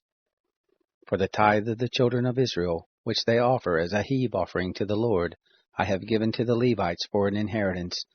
Therefore I have said to them, Among the children of Israel they shall have no inheritance. The Lord spoke to Moses, saying, Moreover you shall speak to the Levites, and tell them, When you take of the children of Israel the tithe which I have given you from them for your inheritance, then you shall offer up a heave offering of it for the Lord, a tithe of the tithe. Your heave offering shall be reckoned to you, as though it were the grain of the threshing floor, and as the fullness of the winepress. Thus you also shall offer a heave offering to the Lord of all your tithes, which you receive of the children of Israel, and of it you shall give the Lord's heave offering to Aaron the priest. Out of all your gifts you shall offer every heave offering of the Lord, of all the best of it, even the holy part of it out of it. Therefore you shall tell them, when you heave the best of it from it, then it shall be reckoned to the Levites as the increase of the threshing floor, and as the increase of the winepress. You shall eat it in every place, you and your households, for it is your reward in return for your service in the tent of meeting. You shall bear no sin by reason of it, when you have heaved from it the best of it, and you shall not profane the holy things of the children of Israel, that you not die. Chapter 19. The Lord spoke to Moses and to Aaron, saying, This is the statute of the law which the Lord has commanded, saying, Speak to the children of Israel, that they bring you a red heifer without spot, in which is no blemish, and on which never came a yoke. You shall give her to Eleazar the priest, and he shall bring her forth outside of the camp, and one shall kill her before his face. And Eleazar the priest shall take of her blood with his finger, and sprinkle her blood toward the front of the tent of meeting 7 times. One shall burn the heifer in his sight, her skin and her flesh and her blood with her dung shall he burn. And the priest shall take cedar wood, and hyssop, and scarlet, and cast it into the midst of the burning of the heifer. Then the priest shall wash his clothes, and he shall bathe his flesh in water, and afterward he shall come into the camp, and the priest shall be unclean until the evening. He who burns her shall wash his clothes in water, and bathe his flesh in water, and shall be unclean until the evening. A man who is clean shall gather up the ashes of the heifer, and lay them up outside of the camp in a clean place, and it shall be kept for the congregation of the children of Israel, for a water for impurity. It is a sin offering. He who gathers the ashes of the heifer shall wash his clothes, and be unclean until the evening. And it shall be to the children of Israel, and to the stranger who lives as a foreigner among them, for a statute forever. He who touches the dead body of any man shall be unclean 7 days. The same shall purify himself therewith on the 3rd day, and on the 7th day he shall be clean. But if he doesn't purify himself the 3rd day, then the 7th day he shall not be clean. Whoever touches a dead person, the body of a man who has died, and doesn't purify himself, defiles the tent of the Lord, and that soul shall be cut off from Israel, because the water for impurity was not sprinkled on him. He shall be unclean. His uncleanness is yet on him. This is the law when a man dies in a tent. Every one who comes into the tent, and every one who is in the tent shall be unclean 7 days. Every open vessel, which has no covering bound on it, is unclean. Whoever in the open field touches one who is slain with a sword, or a dead body, or a bone of a man, or a grave, shall be unclean 7 days. For the unclean they shall take of the ashes of the burning of the sin offering, and running water shall be put thereto in a vessel. And a clean person shall take hyssop, and dip it in the water, and sprinkle it on the tent, and on all the vessels, and on the persons who were there, and on him who touched the bone, or the slain, or the dead, or the grave. And the clean person shall sprinkle on the unclean on the 3rd day, and on the 7th day. And on the 7th day he shall purify him, and he shall wash his clothes, and bathe himself in water, and shall be clean at evening. But the man who shall be unclean, and shall not purify himself, that soul shall be cut off from the midst of the assembly, because he has defiled the sanctuary of the Lord. The water for impurity has not been sprinkled on him. He is unclean. It shall be a perpetual statute to them. And he who sprinkles the water for impurity shall wash his clothes, and he who touches the water for impurity shall be unclean until evening. Whatever the unclean person touches shall be unclean, and the soul that touches it shall be unclean until evening. Chapter 20. The children of Israel, even the whole congregation, came into the wilderness of Zin in the 1st month, and the people abode in Kadesh, and Miriam died there and was buried there. There was no water for the congregation, and they assembled themselves together against Moses and against Aaron.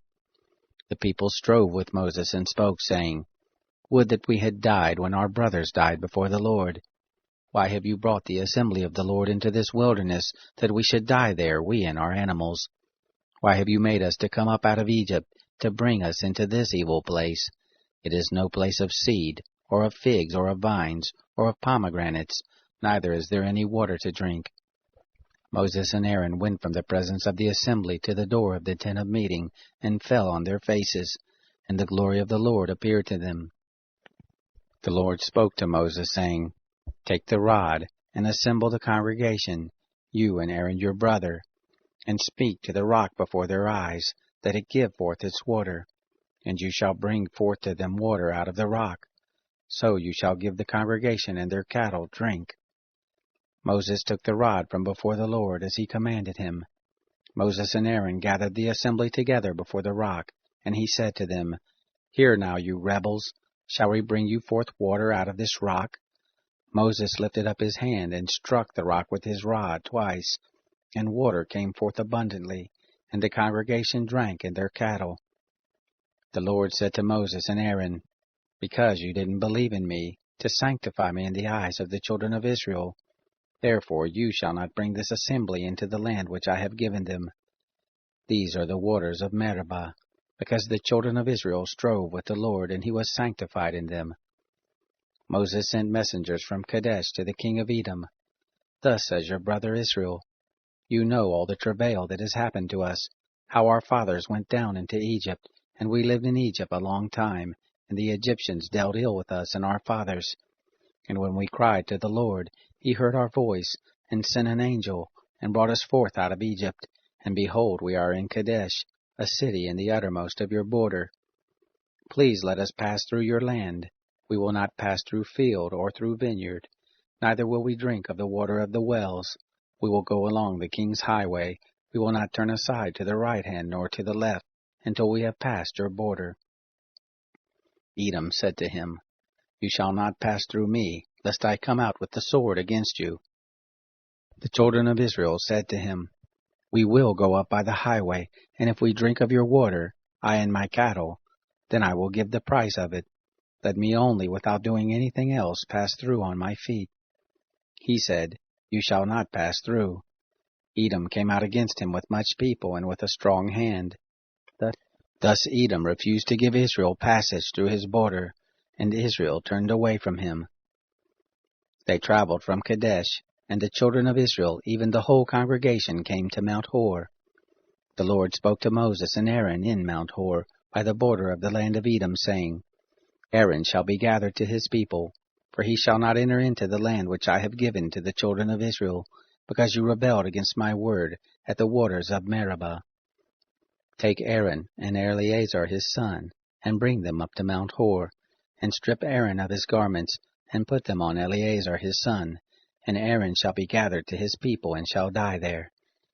Moses did as the Lord commanded, and they went up into Mount Hor in the sight of all the congregation.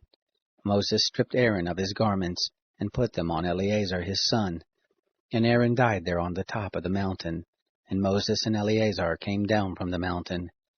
When all the congregation saw that Aaron was dead, they wept for Aaron 30 days, even all the house of Israel. Chapter 21. The Canaanite, the king of Arad, who lived in the south, heard tell that Israel came by the way of Atharim, and he fought against Israel, and took some of them captive. Israel vowed a vow to the Lord, and said, If you will indeed deliver this people into my hand, then I will utterly destroy their cities. The Lord listened to the voice of Israel, and delivered up the Canaanites, and they utterly destroyed them and their cities, and the name of the place was called Hormah. They traveled from Mount Hor by the way to the Red Sea, to compass the land of Edom, and the soul of the people was much discouraged because of the way. The people spoke against God and against Moses. Why have you brought us up out of Egypt to die in the wilderness? For there is no bread and there is no water, and our soul loathes this light bread. The Lord sent fiery serpents among the people, and they bit the people, and many of the people of Israel died. The people came to Moses and said, We have sinned because we have spoken against the Lord and against you. Pray to the Lord that he take away the serpents from us. Moses prayed for the people. The Lord said to Moses, Make a fiery serpent, and set it on a pole, and it shall happen that everyone who is bitten when he sees it shall live. Moses made a serpent of brass and set it on the standard, and it happened that if a serpent had bitten any man, when he looked to the serpent of brass, he lived. The children of Israel traveled and encamped in Oboth. They traveled from Oboth and encamped at Iyabarim, in the wilderness which is before Moab toward the sunrise. From there they traveled and encamped in the valley of Zered. From there they traveled and encamped on the other side of the Arnon, which is in the wilderness, that comes out of the border of the Amorites, for the Arnon is the border of Moab, between Moab and the Amorites. Therefore it is said in the book of the wars of the Lord, Bahab and Suphah, the valleys of the Arnon, the slope of the valleys that inclines toward the dwelling of Ar, leans on the border of Moab. From there they traveled to Beer. That is the well of which the Lord said to Moses, Gather the people together, and I will give them water. Then sang Israel this song, Spring up, O well, sing to it, the well which the princes dug, which the nobles of the people dug, with the scepter and with their poles. From the wilderness they traveled to Mattanah, and from Mattanah to Nahaliel, and from Nahaliel to Barmoth, and from Barmoth to the valley that is in the field of Moab, to the top of Pisgah, which looks down on the desert. Israel sent messengers to Sihon, the king of the Amorites, saying, Let me pass through your land. We will not turn aside into field or into vineyard. We will not drink of the water of the wells. We will go by the king's highway, until we have passed your border. Sihon would not allow Israel to pass through his border, but Sihon gathered all his people together, and went out against Israel into the wilderness, and came to Jahaz, and he fought against Israel. Israel struck him with the edge of the sword, and possessed his land from the Arnon to the Jabbok, even to the children of Ammon, for the border of the children of Ammon was strong. Israel took all these cities, and Israel lived in all the cities of the Amorites, in Heshbon, and all the towns of it. For Heshbon was the city of Sihon the king of the Amorites, who had fought against the former king of Moab, and taken all his land out of his hand, even to the Arnon. Therefore those who speak in Proverbs say, Come you to Heshbon, let the city of Sihon be built and established. For a fire is gone out of Heshbon, a flame from the city of Sihon.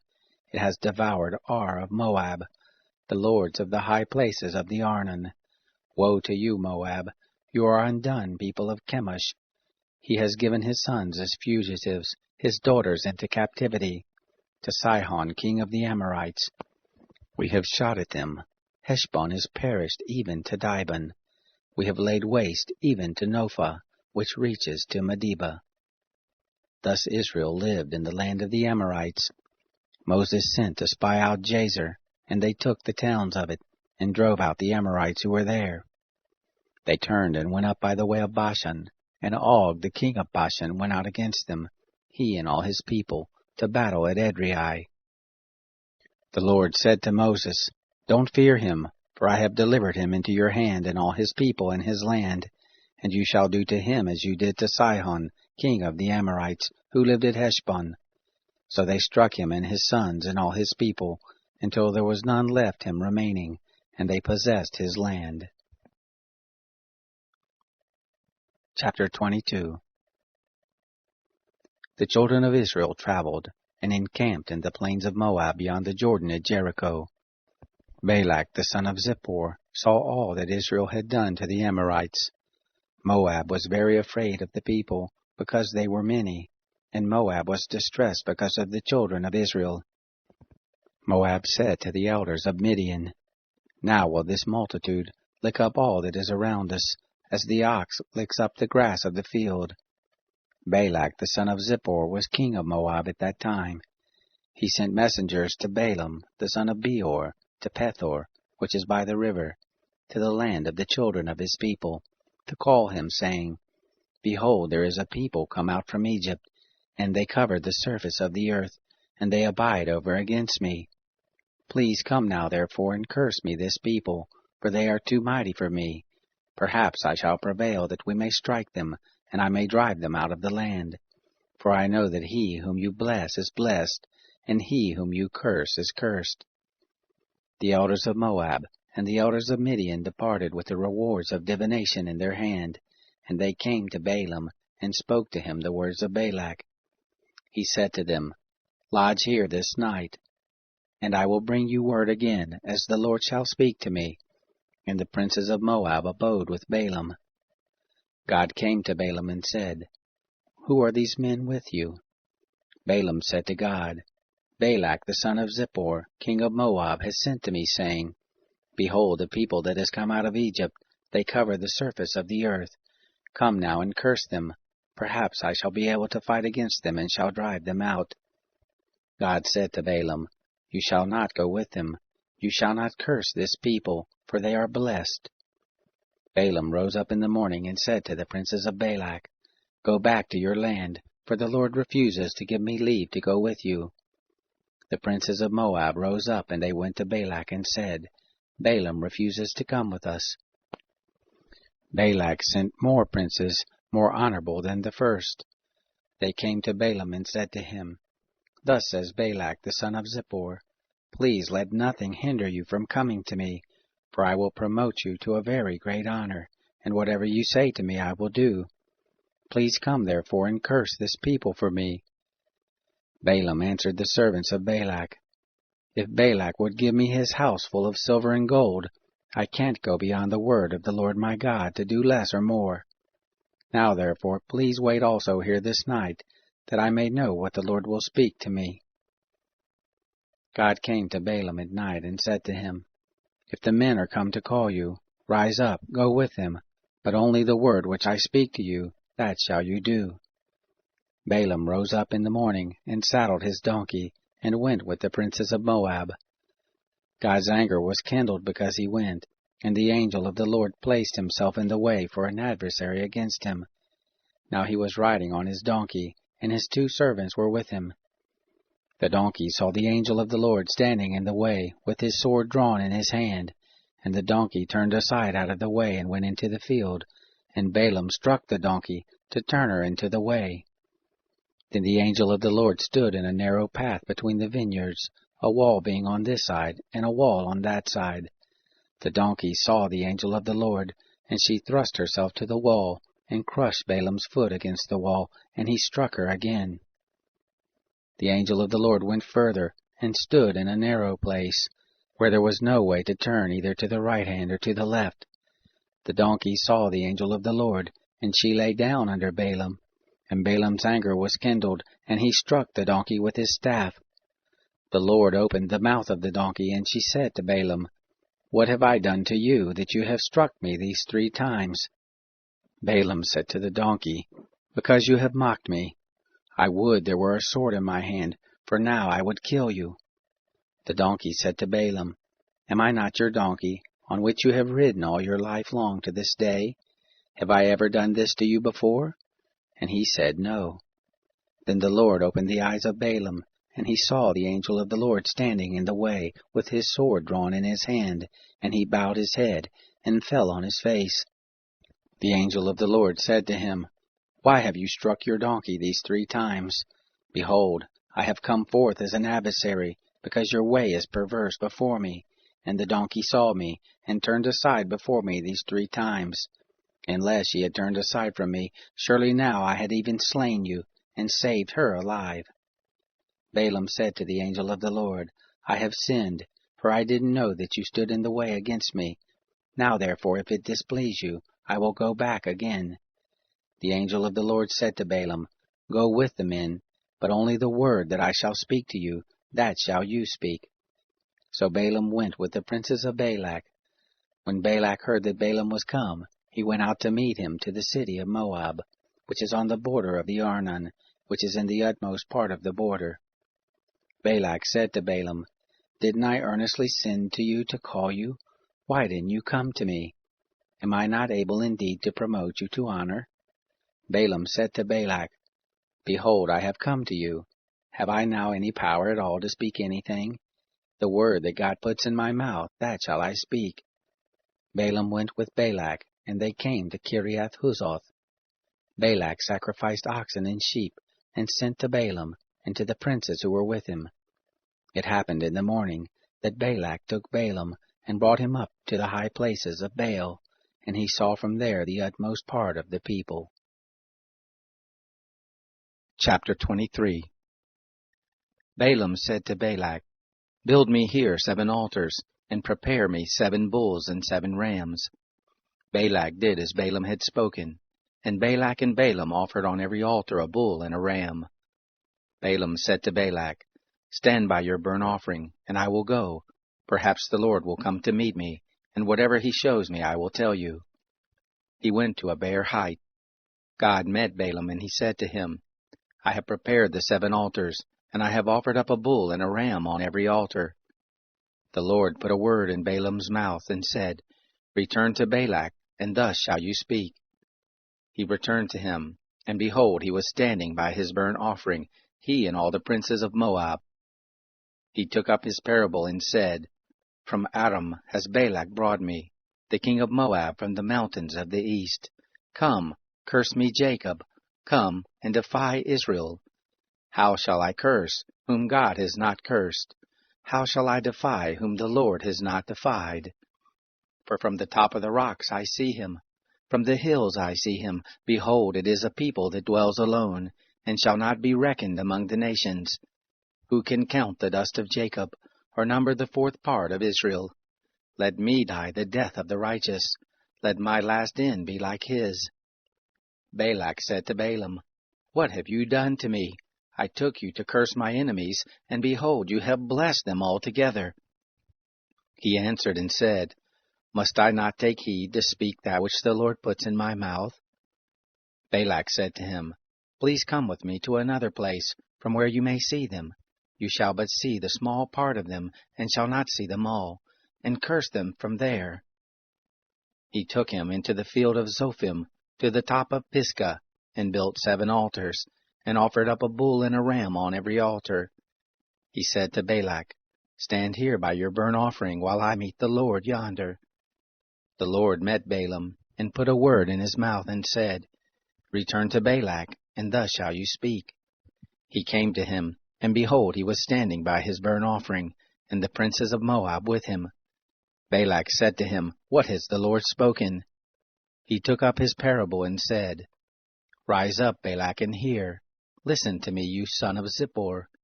God is not a man that he should lie, neither the son of man that he should repent. Has he said, and will he not do it? Or has he spoken, and will he not make it good?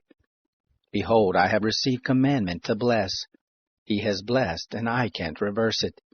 He has not seen iniquity in Jacob, neither has he seen perverseness in Israel. The Lord his God is with him, the shout of a king is among them. God brings them forth out of Egypt. He has, as it were, the strength of the wild ox. Surely there is no enchantment with Jacob, neither is there any divination with Israel. Now shall it be said of Jacob and of Israel, What has God done? Behold, the people rises up as a lioness, as a lion does he lift himself up. He shall not lie down until he eats of the prey, and drinks the blood of the slain. Balak said to Balaam, Neither curse them at all, nor bless them at all. But Balaam answered Balak, Didn't I tell you, saying, All that the Lord speaks, that I must do? Balak said to Balaam, Come now, I will take you to another place. Perhaps it will please God that you may curse them from there. Balak took Balaam to the top of Peor, that looks down on the desert. Balaam said to Balak, Build me here 7 altars, and prepare me here 7 bulls and 7 rams. Balak did as Balaam had said, and offered up a bull and a ram on every altar. Chapter 24. When Balaam saw that it pleased the Lord to bless Israel, he didn't go as at the other times to meet with enchantments, but he set his face toward the wilderness. Balaam lifted up his eyes, and he saw Israel dwelling according to their tribes, and the Spirit of God came on him. He took up his parable and said, Balaam the son of Beor says, The man whose eye was closed says, He says who hears the words of God, who sees the vision of the Almighty, falling down and having his eyes open. How goodly are your tents, Jacob, your tents, O Israel! As valleys are they spread forth, as gardens by the riverside, as aloes which the Lord has planted, as cedar trees beside the waters. Water shall flow from his buckets, his seed shall be in many waters. His king shall be higher than Agag, his kingdom shall be exalted. God brings him forth out of Egypt. He has, as it were, the strength of the wild ox. He shall eat up the nations as his adversaries. He shall break their bones in pieces, and smite them through with his arrows. He couched, he lay down as a lioness who shall rouse him up? Blessed be every one who blesses you, cursed be every one who curses you. Balak's anger was kindled against Balaam, and he struck his hands together, and Balak said to Balaam, I called you to curse my enemies, and behold, you have altogether blessed them these 3 times. Therefore now flee to your place. I thought to promote you to great honor, but behold, the Lord has kept you back from honor. Balaam said to Balak, Didn't I also tell your messengers whom you sent to me, saying, If Balak would give me his house full of silver and gold, I can't go beyond the word of the Lord to do either good or bad of my own mind. What the Lord speaks, that will I speak. Now, behold, I go to my people. Come, and I will show you what this people shall do to your people in the latter days. He took up his parable and said, Balaam the son of Beor says, The man whose eye was closed says, He says who hears the words of God, and knows the knowledge of the Most High, who sees the vision of the Almighty, falling down and having his eyes open. I see him, but not now. I see him, but not near. There shall come forth a star out of Jacob, a scepter shall rise out of Israel, and shall strike through the corners of Moab, and break down all the sons of tumult. Edom shall be a possession, and Seir also shall be a possession, who were his enemies, while Israel does valiantly. Out of Jacob shall one have dominion. He shall destroy the remnant from the city. He looked at Amalek, and took up his parable, and said, Amalek was the first of the nations, but his latter end shall come to destruction. He looked at the Kenite, and took up his parable, and said, Strong is your dwelling place, your nest is set in the rock. Nevertheless Cain shall be wasted, until Asher shall carry you away captive. He took up his parable, and said, Alas, who shall live when God does this? But ships shall come from the coast of Kittim. They shall afflict Asher, and shall afflict Eber. He also shall come to destruction. Balaam rose up and went, and returned to his place, and Balak also went his way. Chapter 25. Israel abode in Shittim, and the people began to play the prostitute with the daughters of Moab, for they called the people to the sacrifices of their gods, and the people ate, and bowed down to their gods. Israel joined himself to Baal Peor, and the anger of the Lord was kindled against Israel. The Lord said to Moses, Take all the chiefs of the people, and hang them up to the Lord before the sun, that the fierce anger of the Lord may turn away from Israel. Moses turned to the judges of Israel, Kill every one his men who have joined themselves to Baal Peor. Behold, one of the children of Israel came and brought to his brothers a Midianite woman in the sight of Moses, and in the sight of all the congregation of the children of Israel, while they were weeping at the door of the tent of meeting. When Phinehas, the son of Eleazar, the son of Aaron the priest, saw it, he rose up from the midst of the congregation, and took a spear in his hand, and he went after the man of Israel into the pavilion, and thrust both of them through, the man of Israel and the woman through her body. So the plague was stayed from the children of Israel. Those who died by the plague were 24,000. The Lord spoke to Moses, saying, Phinehas, the son of Eleazar, the son of Aaron the priest, has turned my wrath away from the children of Israel, in that he was jealous with my jealousy among them, so that I didn't consume the children of Israel in my jealousy. Therefore say, Behold, I give to him my covenant of peace, and it shall be to him and to his seed after him, the covenant of an everlasting priesthood. because he was jealous for his God, and made atonement for the children of Israel. Now the name of the man of Israel that was slain, who was slain with the Midianite woman, was Zimri, the son of Salu, a prince of a father's house among the Simeonites. The name of the Midianite woman who was slain was Cozbi, the daughter of Zur. He was head of the people of a father's house in Midian. The Lord spoke to Moses, saying, Vex the Midianites and strike them, for they vex you with their wiles, with which they have deceived you in the matter of Baal Peor, and in the matter of Cozbi, the daughter of the prince of Midian, their sister, who was slain on the day of the plague in the matter of Peor. Chapter 26.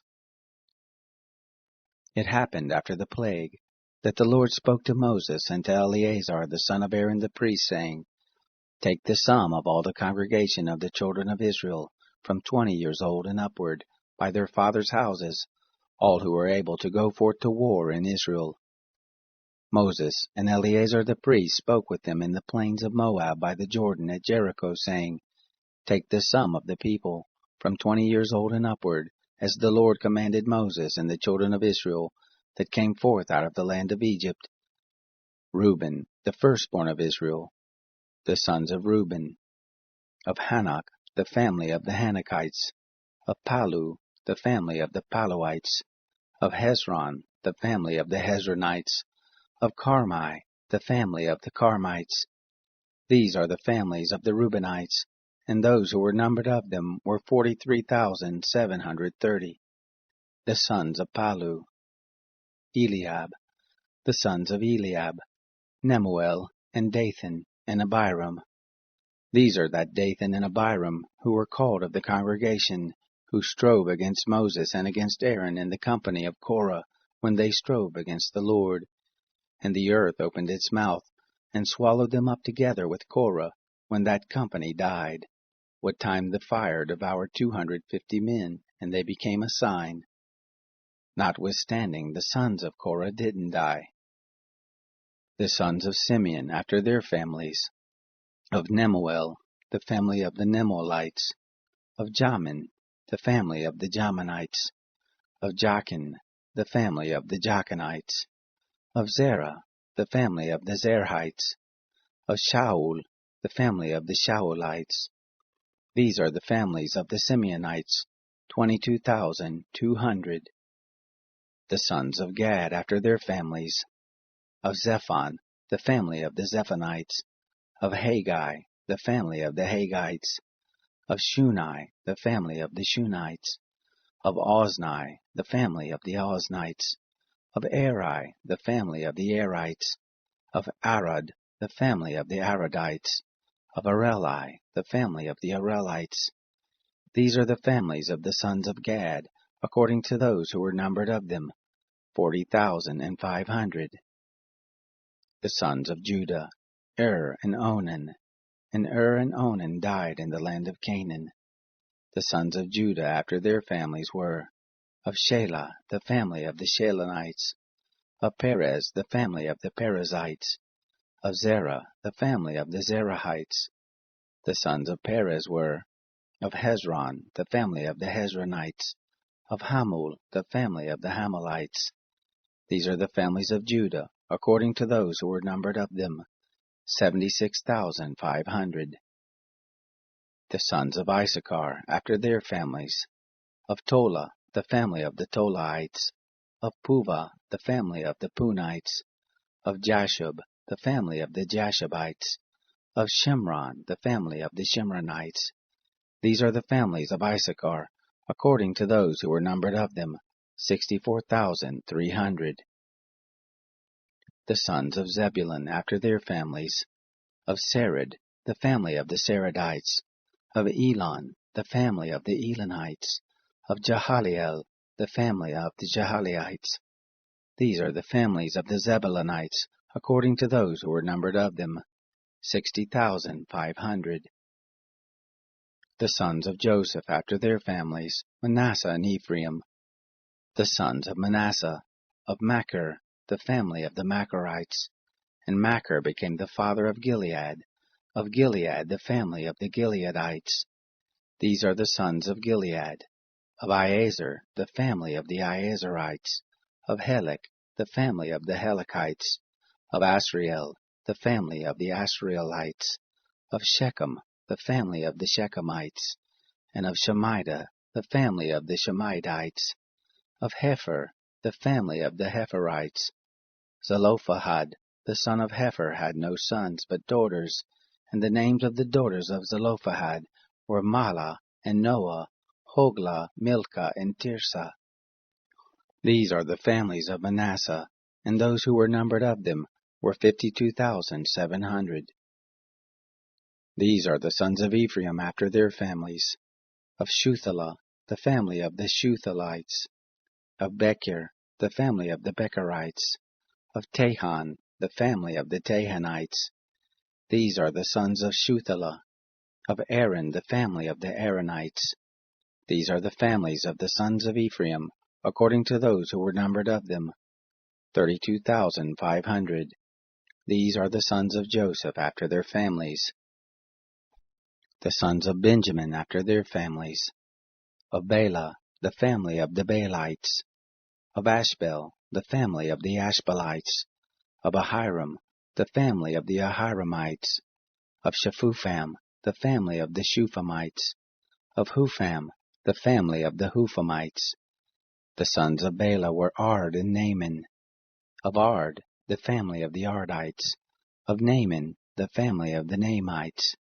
These are the sons of Benjamin after their families, and those who were numbered of them were 45,600. These are the sons of Dan after their families. Of Shuham, the family of the Shuhamites. These are the families of Dan after their families. All the families of the Shuhamites, according to those who were numbered of them, were 64,400. The sons of Asher after their families. Of Imnah, the family of the Imnites. Of Ishvi, the family of the Ishvites. Of Beriah, the family of the Berites. Of the sons of Beriah. Of Heber, the family of the Heberites. Of Malchiel, the family of the Malchielites. The name of the daughter of Asher was Sarah. These are the families of the sons of Asher according to those who were numbered of them, 53,400. The sons of Naphtali after their families. Of Jasiel, the family of the Jasielites. Of Gunai, the family of the Gunites.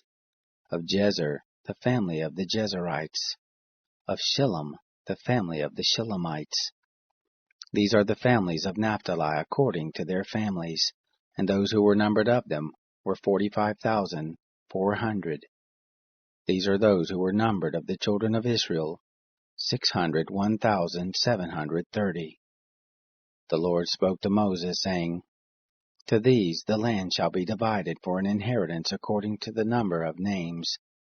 To the more you shall give the more inheritance, and to the fewer you shall give the less inheritance. To everyone according to those who were numbered of him shall his inheritance be given. Notwithstanding, the land shall be divided by lot. According to the names of the tribes of their fathers they shall inherit. According to the lot shall their inheritance be divided between the more and the fewer. These are those who were numbered of the Levites, after their families. Of Gershon, the family of the Gershonites. Of Kohath, the family of the Kohathites. Of Merari, the family of the Merarites. These are the families of Levi. The family of the Libnites, the family of the Hebronites, the family of the Malites, the family of the Mushites, the family of the Korahites. Kohath became the father of Amram. The name of Amram's wife was Jochebed, the daughter of Levi, who was born to Levi in Egypt. And she bore to Amram Aaron and Moses, and Miriam their sister. To Aaron was born Nadab, and Abihu, Eleazar and Ithamar. Nadab and Abihu died when they offered strange fire before the Lord. Those who were numbered of them were 23,000, every male from a month old and upward, for they were not numbered among the children of Israel, because there was no inheritance given them among the children of Israel. These are those who were numbered by Moses and Eleazar the priest, who numbered the children of Israel in the plains of Moab by the Jordan at Jericho. But among these there was not a man of them who were numbered by Moses and Aaron the priest, who numbered the children of Israel in the wilderness of Sinai. For the Lord had said of them, They shall surely die in the wilderness.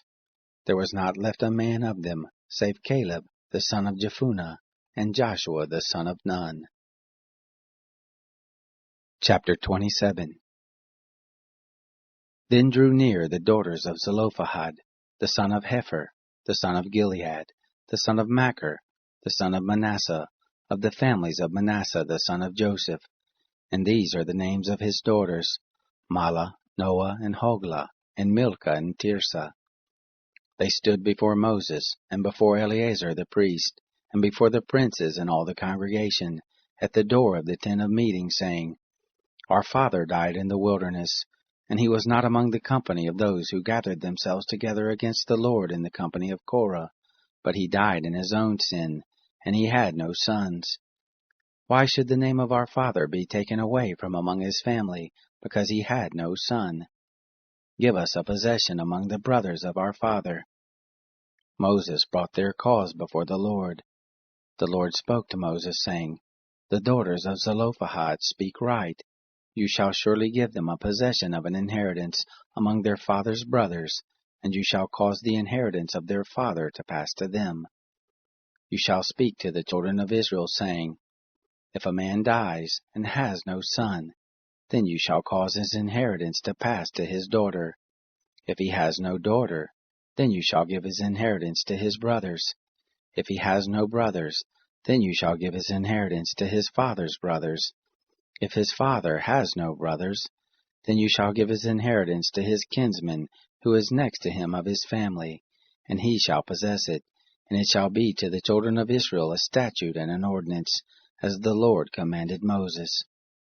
The Lord said to Moses, Go up into this mountain of Abiram, and see the land which I have given to the children of Israel. When you have seen it, you also shall be gathered to your people, as Aaron your brother was gathered, because you rebelled against my word in the wilderness of Zin, in the strife of the congregation, to sanctify me at the waters before their eyes. These are the waters of Meribah of Kadesh, in the wilderness of Sin.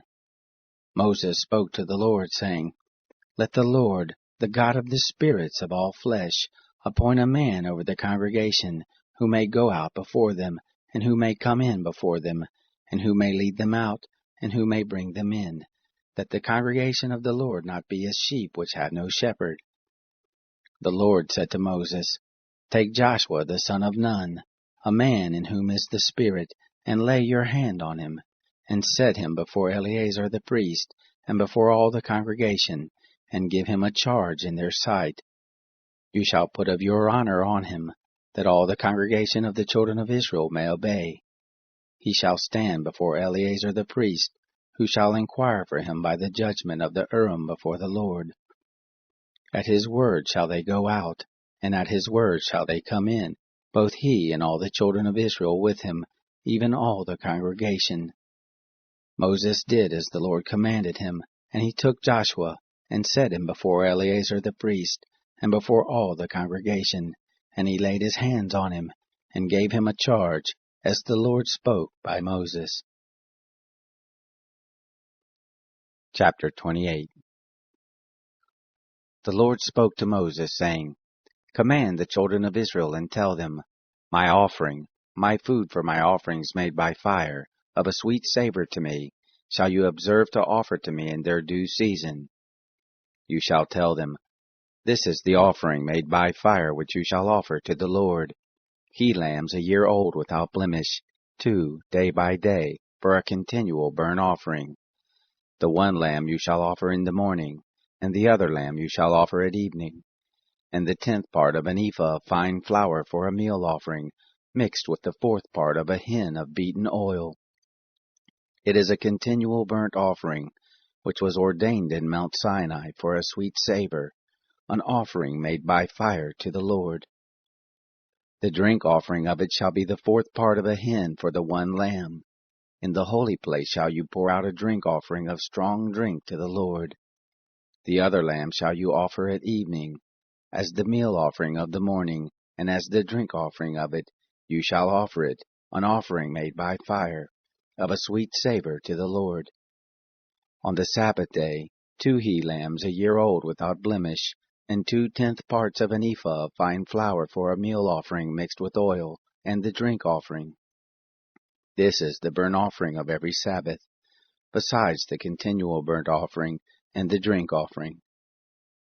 In the beginnings of your months you shall offer a burnt offering to the Lord, 2 young bulls and 1 ram, 7 he-lambs a year old without blemish, and 3/10 parts of an ephah of fine flour for a meal offering, mixed with oil for each bull, and 2/10 parts of fine flour for a meal offering mixed with oil for the 1 ram, and 1/10 part of fine flour mixed with oil for a meal offering to every lamb, for a burnt offering of a sweet savor, an offering made by fire to the Lord. Their drink offering shall be 1/2 a hin of wine for a bull, and the 1/3 part of a hin for the ram, and the 1/4 part of a hin for a lamb. This is the burnt offering of every month, throughout the months of the year.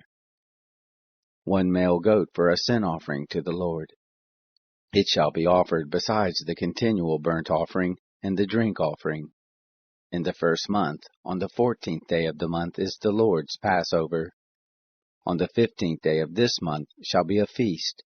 7 days shall unleavened bread be eaten. In the 1st day shall be a holy convocation. You shall do no servile work, but you shall offer an offering made by fire, a burnt offering to the Lord, 2 young bulls and 1 ram, and 7 he-lambs a year old. They shall be to you without blemish. And their meal offering, fine flour mixed with oil, 3/10 parts you shall offer for a bull, and 2/10 parts for a ram.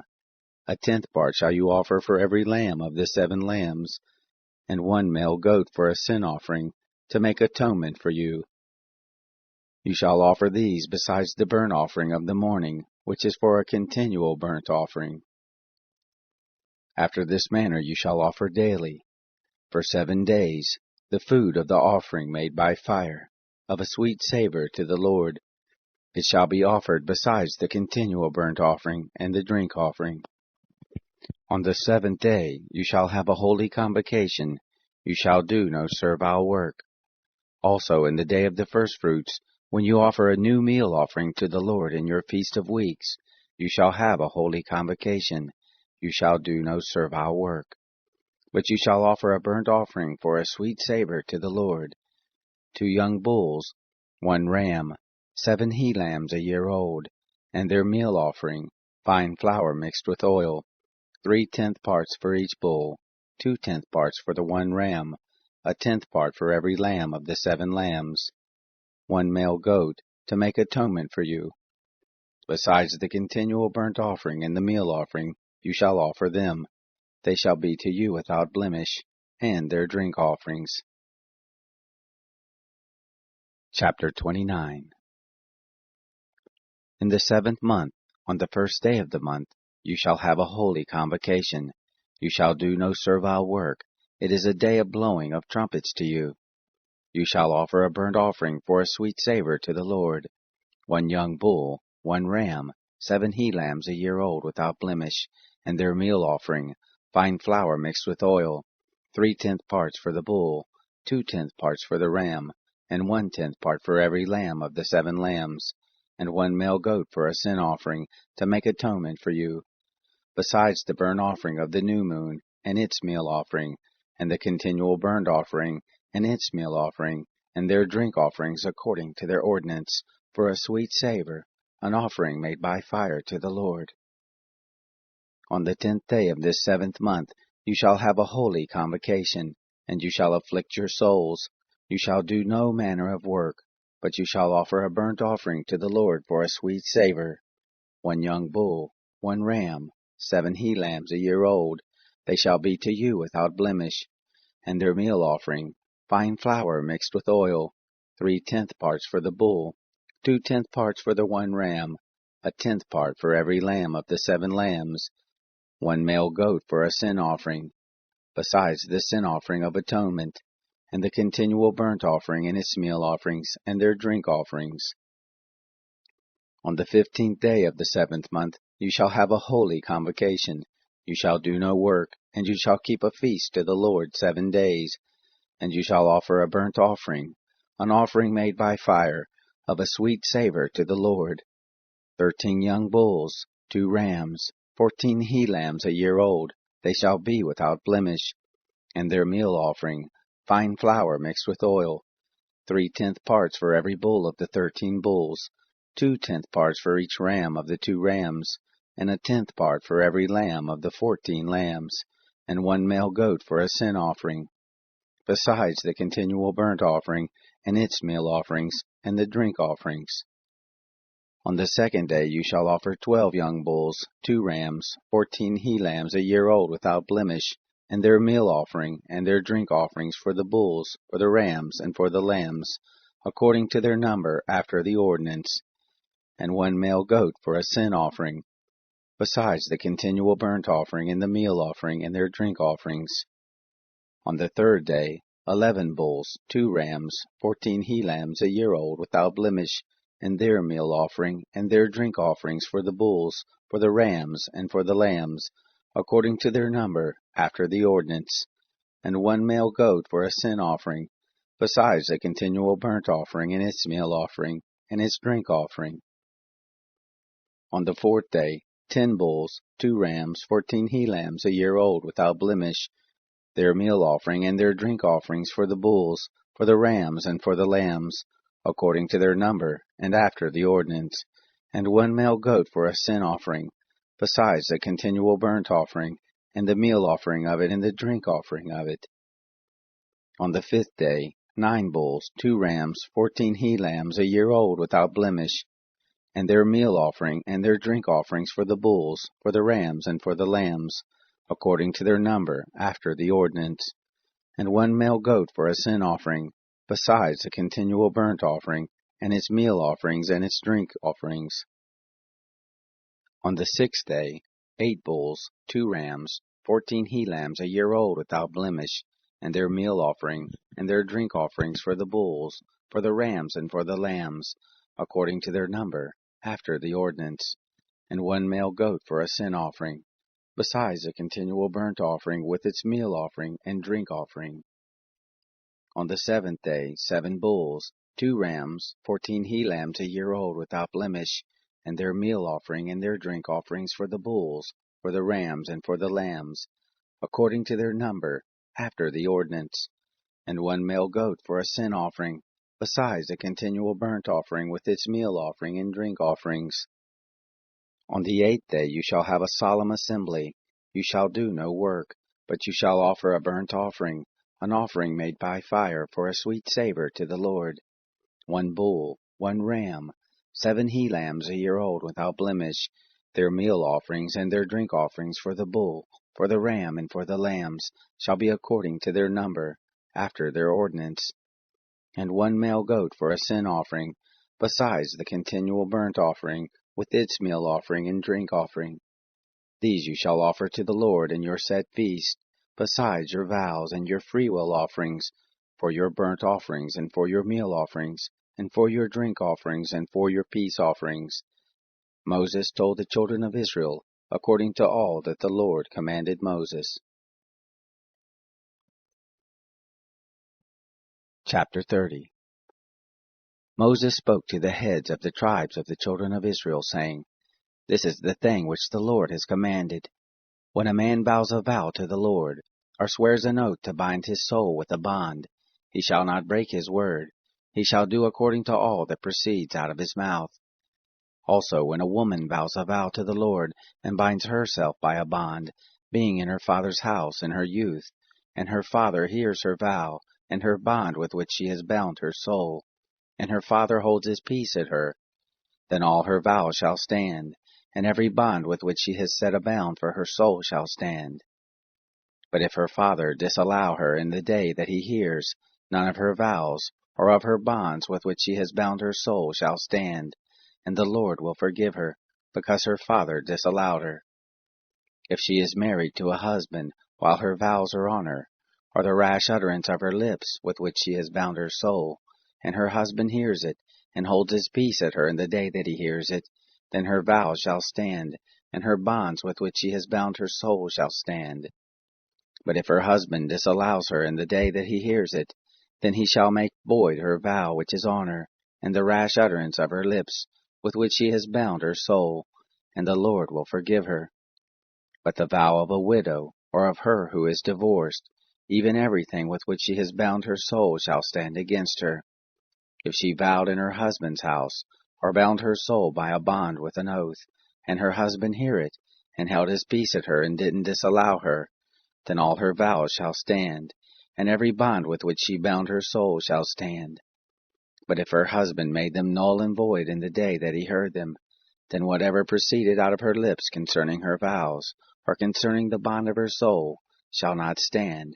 Her husband has made them void, and the Lord will forgive her.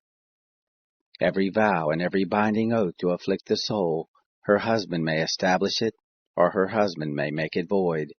But if her husband altogether holds his peace at her from day to day, then he establishes all her vows, or all her bonds, which are on her. He has established them, because he held his peace at her in the day that he heard them. But if he shall make them null and void after that he has heard them, then he shall bear her iniquity. These are the statutes which the Lord commanded Moses between a man and his wife, between a father and his daughter, being in her youth, in her father's house. Chapter 31. The Lord spoke to Moses, saying, Avenge the children of Israel of the Midianites. Afterward you shall be gathered to your people. Moses spoke to the people, saying, Arm men from among you for the war, that they may go out against Midian, to execute the Lord's vengeance on Midian. Of every tribe 1,000, throughout all the tribes of Israel shall you send to the war. So there were delivered, out of the thousands of Israel, 1,000 of every tribe, 12,000 armed for war. Moses sent them, 1,000 of every tribe to the war, them and Phinehas the son of Eleazar the priest to the war, with the vessels of the sanctuary, and the trumpets for the alarm in his hand. They warred against Midian as the Lord commanded Moses, and they killed every male. They killed the kings of Midian with the rest of their slain, Evi and Rechem, and Zur, and Hur, and Reba, the 5 kings of Midian. Balaam also the son of Beor they killed with the sword. The children of Israel took captive the women of Midian and their little ones, and all their cattle, and all their flocks, and all their goods they took for a spoil. All their cities and the places in which they lived, and all their encampments they burnt with fire. They took all the spoil, and all the prey, both of man and of animal. They brought the captives and the prey and the spoil to Moses, and to Eleazar the priest, and to the congregation of the children of Israel, to the camp at the plains of Moab, which are by the Jordan at Jericho. Moses and Eleazar the priest and all the princes of the congregation went forth to meet them outside of the camp. Moses was angry with the officers of the host, the captains of thousands, and the captains of hundreds, who came from the service of the war. Moses said to them, Have you saved all the women alive? Behold, these caused the children of Israel, through the counsel of Balaam, to commit trespass against the Lord in the matter of Baal-peor, and so the plague was among the congregation of the Lord. Now therefore kill every male among the little ones, and kill every woman who has known man by lying with him. But all the girls who have not known man by lying with him, keep alive for yourselves. Encamp outside of the camp 7 days.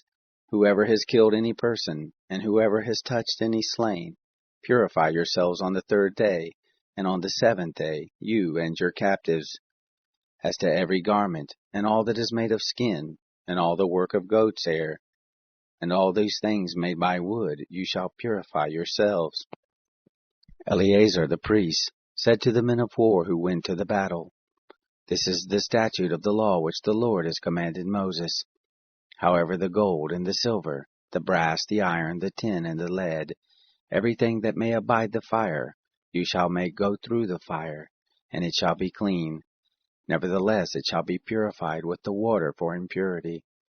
And all that doesn't withstand the fire you shall make go through the water. You shall wash your clothes on the 7th day, and you shall be clean, and afterward you shall come into the camp.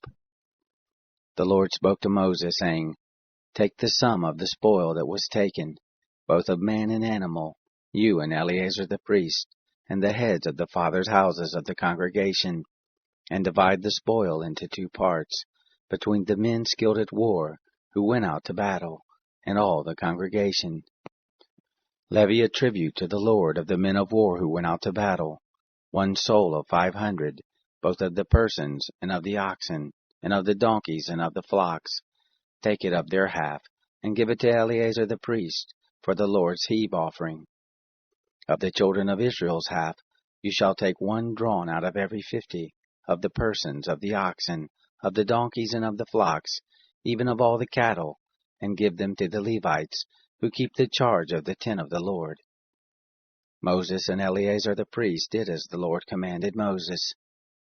Now the spoil, over and above the bounty which the men of war took, was 675,000 sheep, and 72,000 oxen, and 71,000 donkeys, and 32,000 persons in all, of the women who had not known man by lying with him.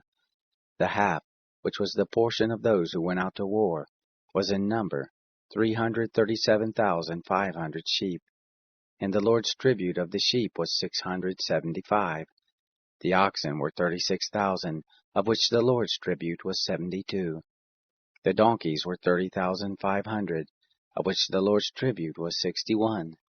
The persons were 16,000, of whom the Lord's tribute was 32 persons. Moses gave the tribute, which was the Lord's heave offering, to Eleazar the priest, as the Lord commanded Moses. Of the children of Israel's half, which Moses divided off from the men who warred, now the congregation's half was 337,500 sheep, and 36,000 oxen, and 30,500 donkeys, and 16,000 persons. Even of the children of Israel's half, Moses took 1 drawn out of every 50, both of man and of animal, and gave them to the Levites, who kept the charge of the tent of the Lord, as the Lord commanded Moses. The officers who were over the thousands of the host, the captains of thousands, and the captains of hundreds came near to Moses, and they said to Moses, Your servants have taken the sum of the men of war who were under our charge, and there lacks not 1 man of us. We have brought the Lord's offering, what every man has gotten, of jewels of gold, ankle chains and bracelets, signet rings, earrings, and armlets, to make atonement for our souls before the Lord. Moses and Eleazar the priest took the gold from them, even all worked jewels. All the gold of the heave offering that they offered up to the Lord, of the captains of thousands, and of the captains of hundreds, was 16,750 shekels. For the men of war had taken spoil every man for himself. Moses and Eleazar the priest took the gold of the captains of thousands and of hundreds, and brought it into the tent of meeting, for a memorial for the children of Israel before the Lord. Chapter 32.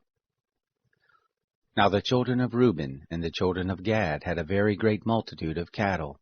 And when they saw the land of Jazer and the land of Gilead, that behold, the place was a place for cattle, the children of Gad and the children of Reuben came and spoke to Moses, and to Eleazar the priest, and to the princes of the congregation, saying, Ataroth, and Dibon, and Jazer, and Nimrah, and Heshbon, and Eleah, and Sebam, and Nebo, and Beon, the land which the Lord struck before the congregation of Israel, is a land for cattle, and your servants have cattle. They said, If we have found favor in your sight, let this land be given to your servants for a possession. Don't bring us over the Jordan. Moses said to the children of Gad and to the children of Reuben, Shall your brothers go to the war, and shall you sit here? Why do you discourage the heart of the children of Israel from going over into the land which the Lord has given them? Thus did your fathers, when I sent them from Kadesh Barnea to see the land. For when they went up to the valley of Eshcol, and saw the land, they discouraged the heart of the children of Israel, that they should not go into the land which the Lord had given them. The Lord's anger was kindled in that day, and he swore, saying, Surely none of the men who came up out of Egypt, from 20 years old and upward, shall see the land which I swore to Abraham, to Isaac, and to Jacob, because they have not wholly followed me, save Caleb the son of Jephunneh the Kenizzite, and Joshua the son of Nun, because they have wholly followed the Lord.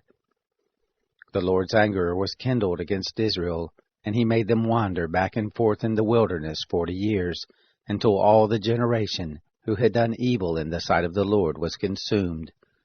Behold, you are risen up in your father's place, an increase of sinful men, to augment yet the fierce anger of the Lord toward Israel. For if you turn away from after him, he will yet again leave them in the wilderness, and you will destroy all this people. They came near to him and said, We will build sheepfolds here for our cattle, and cities for our little ones. But we ourselves will be ready armed to go before the children of Israel, until we have brought them to their place, and our little ones shall dwell in the fortified cities, because of the inhabitants of the land. We will not return to our houses, until the children of Israel have inherited every man his inheritance. For we will not inherit with them on the other side of the Jordan and forward, because our inheritance has fallen to us on this side of the Jordan eastward. Moses said to them, If you will do this thing, if you will arm yourselves to go before the Lord to the war, and every armed man of you will pass over the Jordan before the Lord, until he has driven out his enemies from before him, and the land is subdued before the Lord, then afterward you shall return, and be guiltless towards the Lord and towards Israel, and this land shall be to you for a possession before the Lord. But if you will not do so, behold, you have sinned against the Lord, and be sure your sin will find you out. Build cities for your little ones, and folds for your sheep, and do that which has proceeded out of your mouth. The children of Gad and the children of Reuben spoke to Moses, saying, Your servants will do as my Lord commands. Our little ones, our wives, our flocks, and all our cattle shall be there in the cities of Gilead. But your servants will pass over, every man who is armed for war before the Lord to battle, as my Lord says. So Moses gave charge concerning them to Eleazar the priest, and to Joshua the son of Nun, and to the heads of the fathers' houses of the tribes of the children of Israel. Moses said to them, If the children of Gad and the children of Reuben will pass with you over the Jordan, every man who is armed to battle before the Lord, and the land shall be subdued before you, then you shall give them the land of Gilead for a possession. But if they will not pass over with you armed, they shall have possessions among you in the land of Canaan. The children of Gad and the children of Reuben answered, saying, As the Lord has said to your servants, so we will do. We will pass over armed before the Lord into the land of Canaan, and the possession of our inheritance shall remain with us beyond the Jordan. Moses gave to them, even to the children of Gad and to the children of Reuben, and to the half-tribe of Manasseh the son of Joseph, the kingdom of Sihon, king of the Amorites, and the kingdom of Og, king of Bashan, the land, according to the cities of it with their borders, even the cities of the land round about.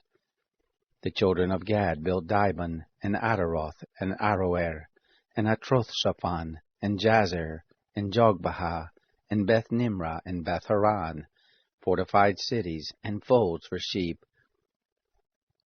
The children of Reuben built Heshbon, and Elelah, and Kiriathaim, and Nebo, and Baal-Meon, their names being changed, and Sibnah, and they gave other names to the cities which they built. The children of Machir the son of Manasseh went to Gilead and took it, and dispossessed the Amorites who were there. Moses gave Gilead to Machir the son of Manasseh, and he lived there. Jair the son of Manasseh went and took its towns, and called them Havoth-Jair. Nobah went and took Kenneth and the villages, and called it Nobah, after his own name. Chapter 33. These are the journeys of the children of Israel, when they went forth out of the land of Egypt by their host under the hand of Moses and Aaron. Moses wrote their goings out according to their journeys by the commandment of the Lord. And these are their journeys according to their goings out. They traveled from Ramses in the 1st month, on the 15th day of the 1st month. On the next day after the Passover, the children of Israel went out with a high hand in the sight of all the Egyptians, while the Egyptians were burying all their firstborn, whom the Lord had struck among them. On their gods also the Lord executed judgments. The children of Israel traveled from Ramses and encamped in Succoth. They traveled from Succoth and encamped in Etham, which is in the edge of the wilderness. They traveled from Etham and turned back to Pihar-Hiroth, which is before Baal-Zephon, and they encamped before Migdol. They traveled from before Hahiroth and passed through the midst of the sea into the wilderness, and they went 3 days' journey into the wilderness of Etham and encamped at Marah. They traveled from Marah and came to Elam, and in Elam were 12 springs of water and 70 palm trees, and they encamped there. They traveled from Elam and encamped by the Red Sea. They traveled from the Red Sea and encamped in the wilderness of Sin. They traveled from the wilderness of Sin and encamped in Dophkah. They traveled from Dophkah and encamped in Alush.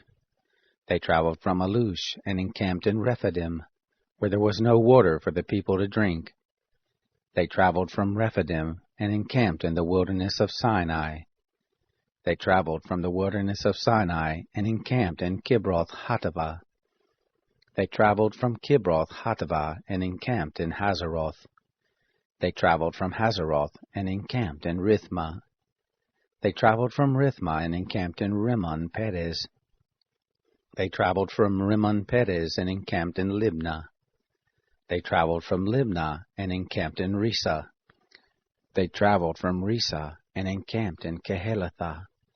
They traveled from Kehelathah and encamped in Mount Shafir. They traveled from Mount Shafir and encamped in Heradah.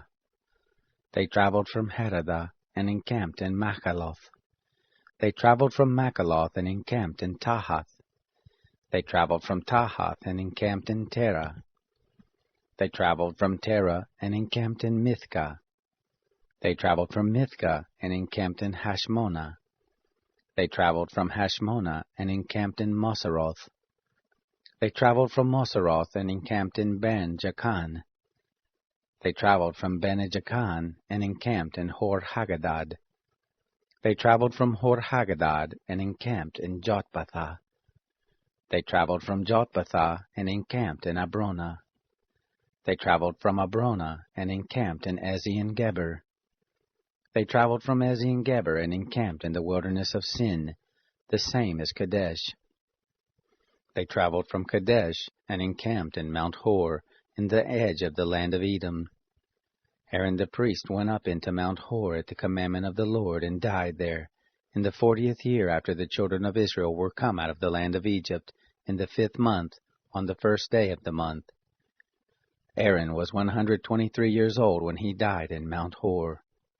The Canaanite, the king of Arad, who lived in the south in the land of Canaan, heard of the coming of the children of Israel.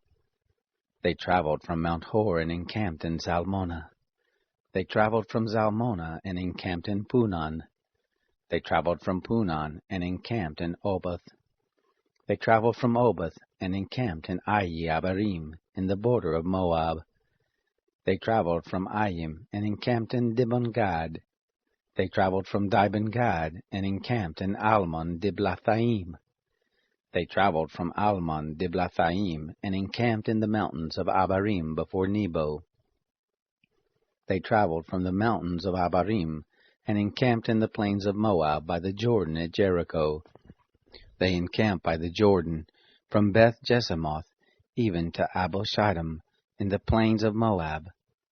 The Lord spoke to Moses in the plains of Moab by the Jordan at Jericho, saying, Speak to the children of Israel and tell them, When you pass over the Jordan into the land of Canaan, then you shall drive out all the inhabitants of the land from before you, and destroy all their figured stones, and destroy all their molten images, and demolish all their high places. And you shall take possession of the land and dwell there. For to you have I given the land to possess it. You shall inherit the land by lot, according to your families. To the more you shall give the more inheritance, and to the fewer you shall give the less inheritance. Wherever the lot falls to any man, that shall be his. according to the tribes of your fathers shall you inherit. But if you will not drive out the inhabitants of the land from before you, then shall those who you let remain of them be as pricks in your eyes, and as thorns in your sides, and they shall vex you in the land in which you dwell. It shall happen that as I thought to do to them, so will I do to you.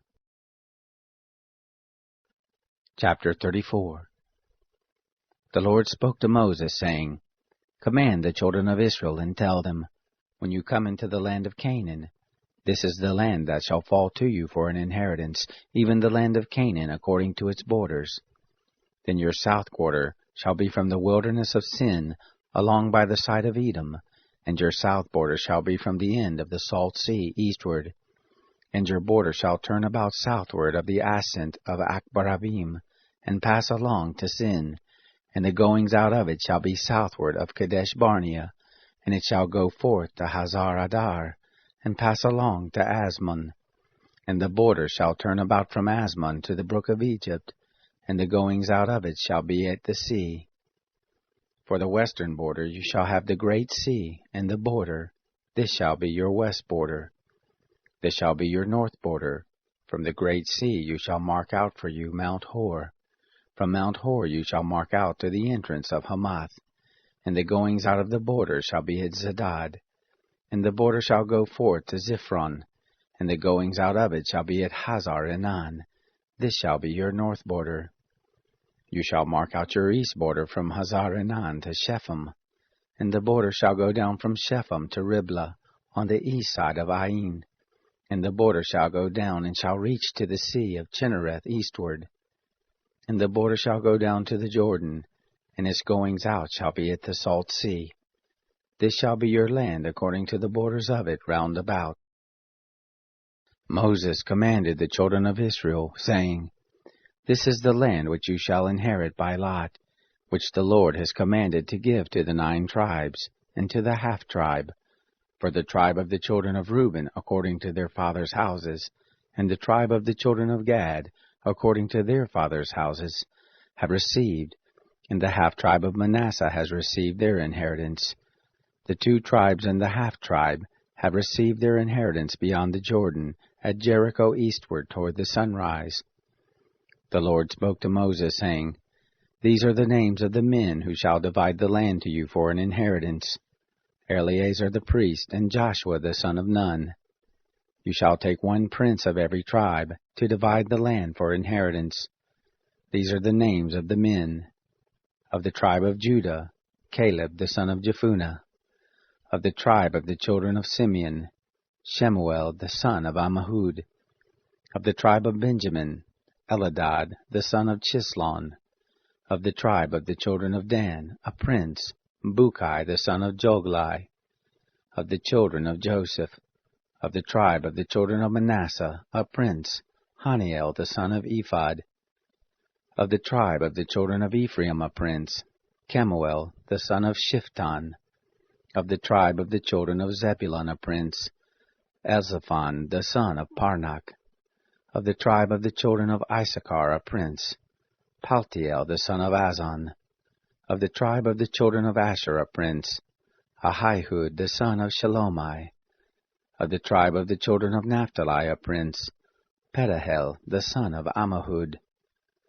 These are they whom the Lord commanded to divide the inheritance to the children of Israel in the land of Canaan. Chapter 35. The Lord spoke to Moses in the plains of Moab by the Jordan at Jericho, saying, Command the children of Israel that they give to the Levites of the inheritance of their possessions cities to dwell in, and suburbs for the cities round about them shall you give to the Levites. The cities shall they have to dwell in, and their suburbs shall be for their cattle, and for their substance, and for all their animals. The suburbs of the cities which you shall give to the Levites shall be from the wall of the city, and outward 1,000 cubits round about. You shall measure outside of the city for the east side 2,000 cubits, and for the south side 2,000 cubits, and for the west side 2,000 cubits, and for the north side 2,000 cubits, the city being in the middle. This shall be to them the suburbs of the cities. The cities which you shall give to the Levites, they shall be the 6 cities of refuge, which you shall give for the manslayer to flee to, and besides them you shall give 42 cities. All the cities which you shall give to the Levites shall be 48 cities. Them shall you give them with their suburbs. Concerning the cities which you shall give of the possessions of the children of Israel, from the many you shall take many, and from the few you shall take few. Every one according to his inheritance which he inherits shall give of his cities to the Levites. The Lord spoke to Moses, saying, Speak to the children of Israel, and tell them, When you pass over the Jordan into the land of Canaan, then you shall appoint you cities to be cities of refuge for you, that the manslayer, who kills any person unwittingly, may flee there. The cities shall be to you for refuge from the avenger, that the manslayer not die, until he stands before the congregation for judgment. The cities which you shall give shall be for you 6 cities of refuge. You shall give 3 cities beyond the Jordan, and 3 cities shall you give in the land of Canaan. They shall be cities of refuge. For the children of Israel, and for the stranger, and for the foreigner living among them, shall these 6 cities be for refuge, that every one who kills any person unwittingly may flee there. But if he struck him with an instrument of iron so that he died, he is a murderer. The murderer shall surely be put to death. If he struck him with a stone in the hand, by which a man may die, and he died, he is a murderer. The murderer shall surely be put to death. Or if he struck him with a weapon of wood in the hand, by which a man may die, and he died, he is a murderer. The murderer shall surely be put to death. The avenger of blood shall himself put the murderer to death. When he meets him, he shall put him to death. If he stabs him out of hatred, or throws something at him while lying in wait so that he dies, or in enmity strikes him with his hand so that he dies, he who struck him shall surely be put to death. He is a murderer. The avenger of blood shall put the murderer to death when he meets him. But if he injures him suddenly, without hatred, or throws something on him without lying in wait, or with any stone by which a man may die, not seeing him, cast it on him, so that he dies, and he was not his enemy, neither sought his harm, then the congregation shall judge between the striker and the avenger of blood according to these ordinances. And the congregation shall deliver the manslayer out of the hand of the avenger of blood. And the congregation shall restore him to his city of refuge, where he was fled, and he shall dwell therein until the death of the high priest, who was anointed with the holy oil. But if the manslayer shall at any time go beyond the border of his city of refuge where he flees, and the avenger of blood find him outside of the border of his city of refuge, and the avenger of blood kills the manslayer, he shall not be guilty of blood, because he should have remained in his city of refuge until the death of the high priest. But after the death of the high priest, the manslayer may return into the land of his possession. These things shall be for a statute and an ordinance to you throughout your generations in all your dwellings. Whoever kills any person, the murderer shall be slain at the mouth of witnesses. But one witness shall not testify against any person that he die. Moreover, you shall take no ransom for the life of a murderer who is guilty of death, but he shall surely be put to death. You shall take no ransom for him who is fled to his city of refuge, that he may come again to dwell in the land until the death of the priest. So shall you not pollute the land in which you are. For blood, it pollutes the land, and no expiation can be made for the land for the blood that is shed in it, but by the blood of him who shed it. You shall not defile the land which you inhabit, in the midst of which I dwell, for I, the Lord, dwell in the midst of the children of Israel. Chapter 36. The heads of the fathers' houses of the family of the children of Gilead, the son of Machir, the son of Manasseh, of the families of the sons of Joseph, came near, and spoke before Moses, and before the princes, the heads of the fathers' houses of the children of Israel. And they said, The Lord commanded my Lord to give the land for inheritance by lot to the children of Israel. And my Lord was commanded by the Lord to give the inheritance of Zelophehad, our brother, to his daughters. If they be married to any of the sons of the other tribes of the children of Israel, then will their inheritance be taken away from the inheritance of our fathers, and will be added to the inhabitants of the tribe to which they shall belong. So will it be taken away from the lot of our inheritance.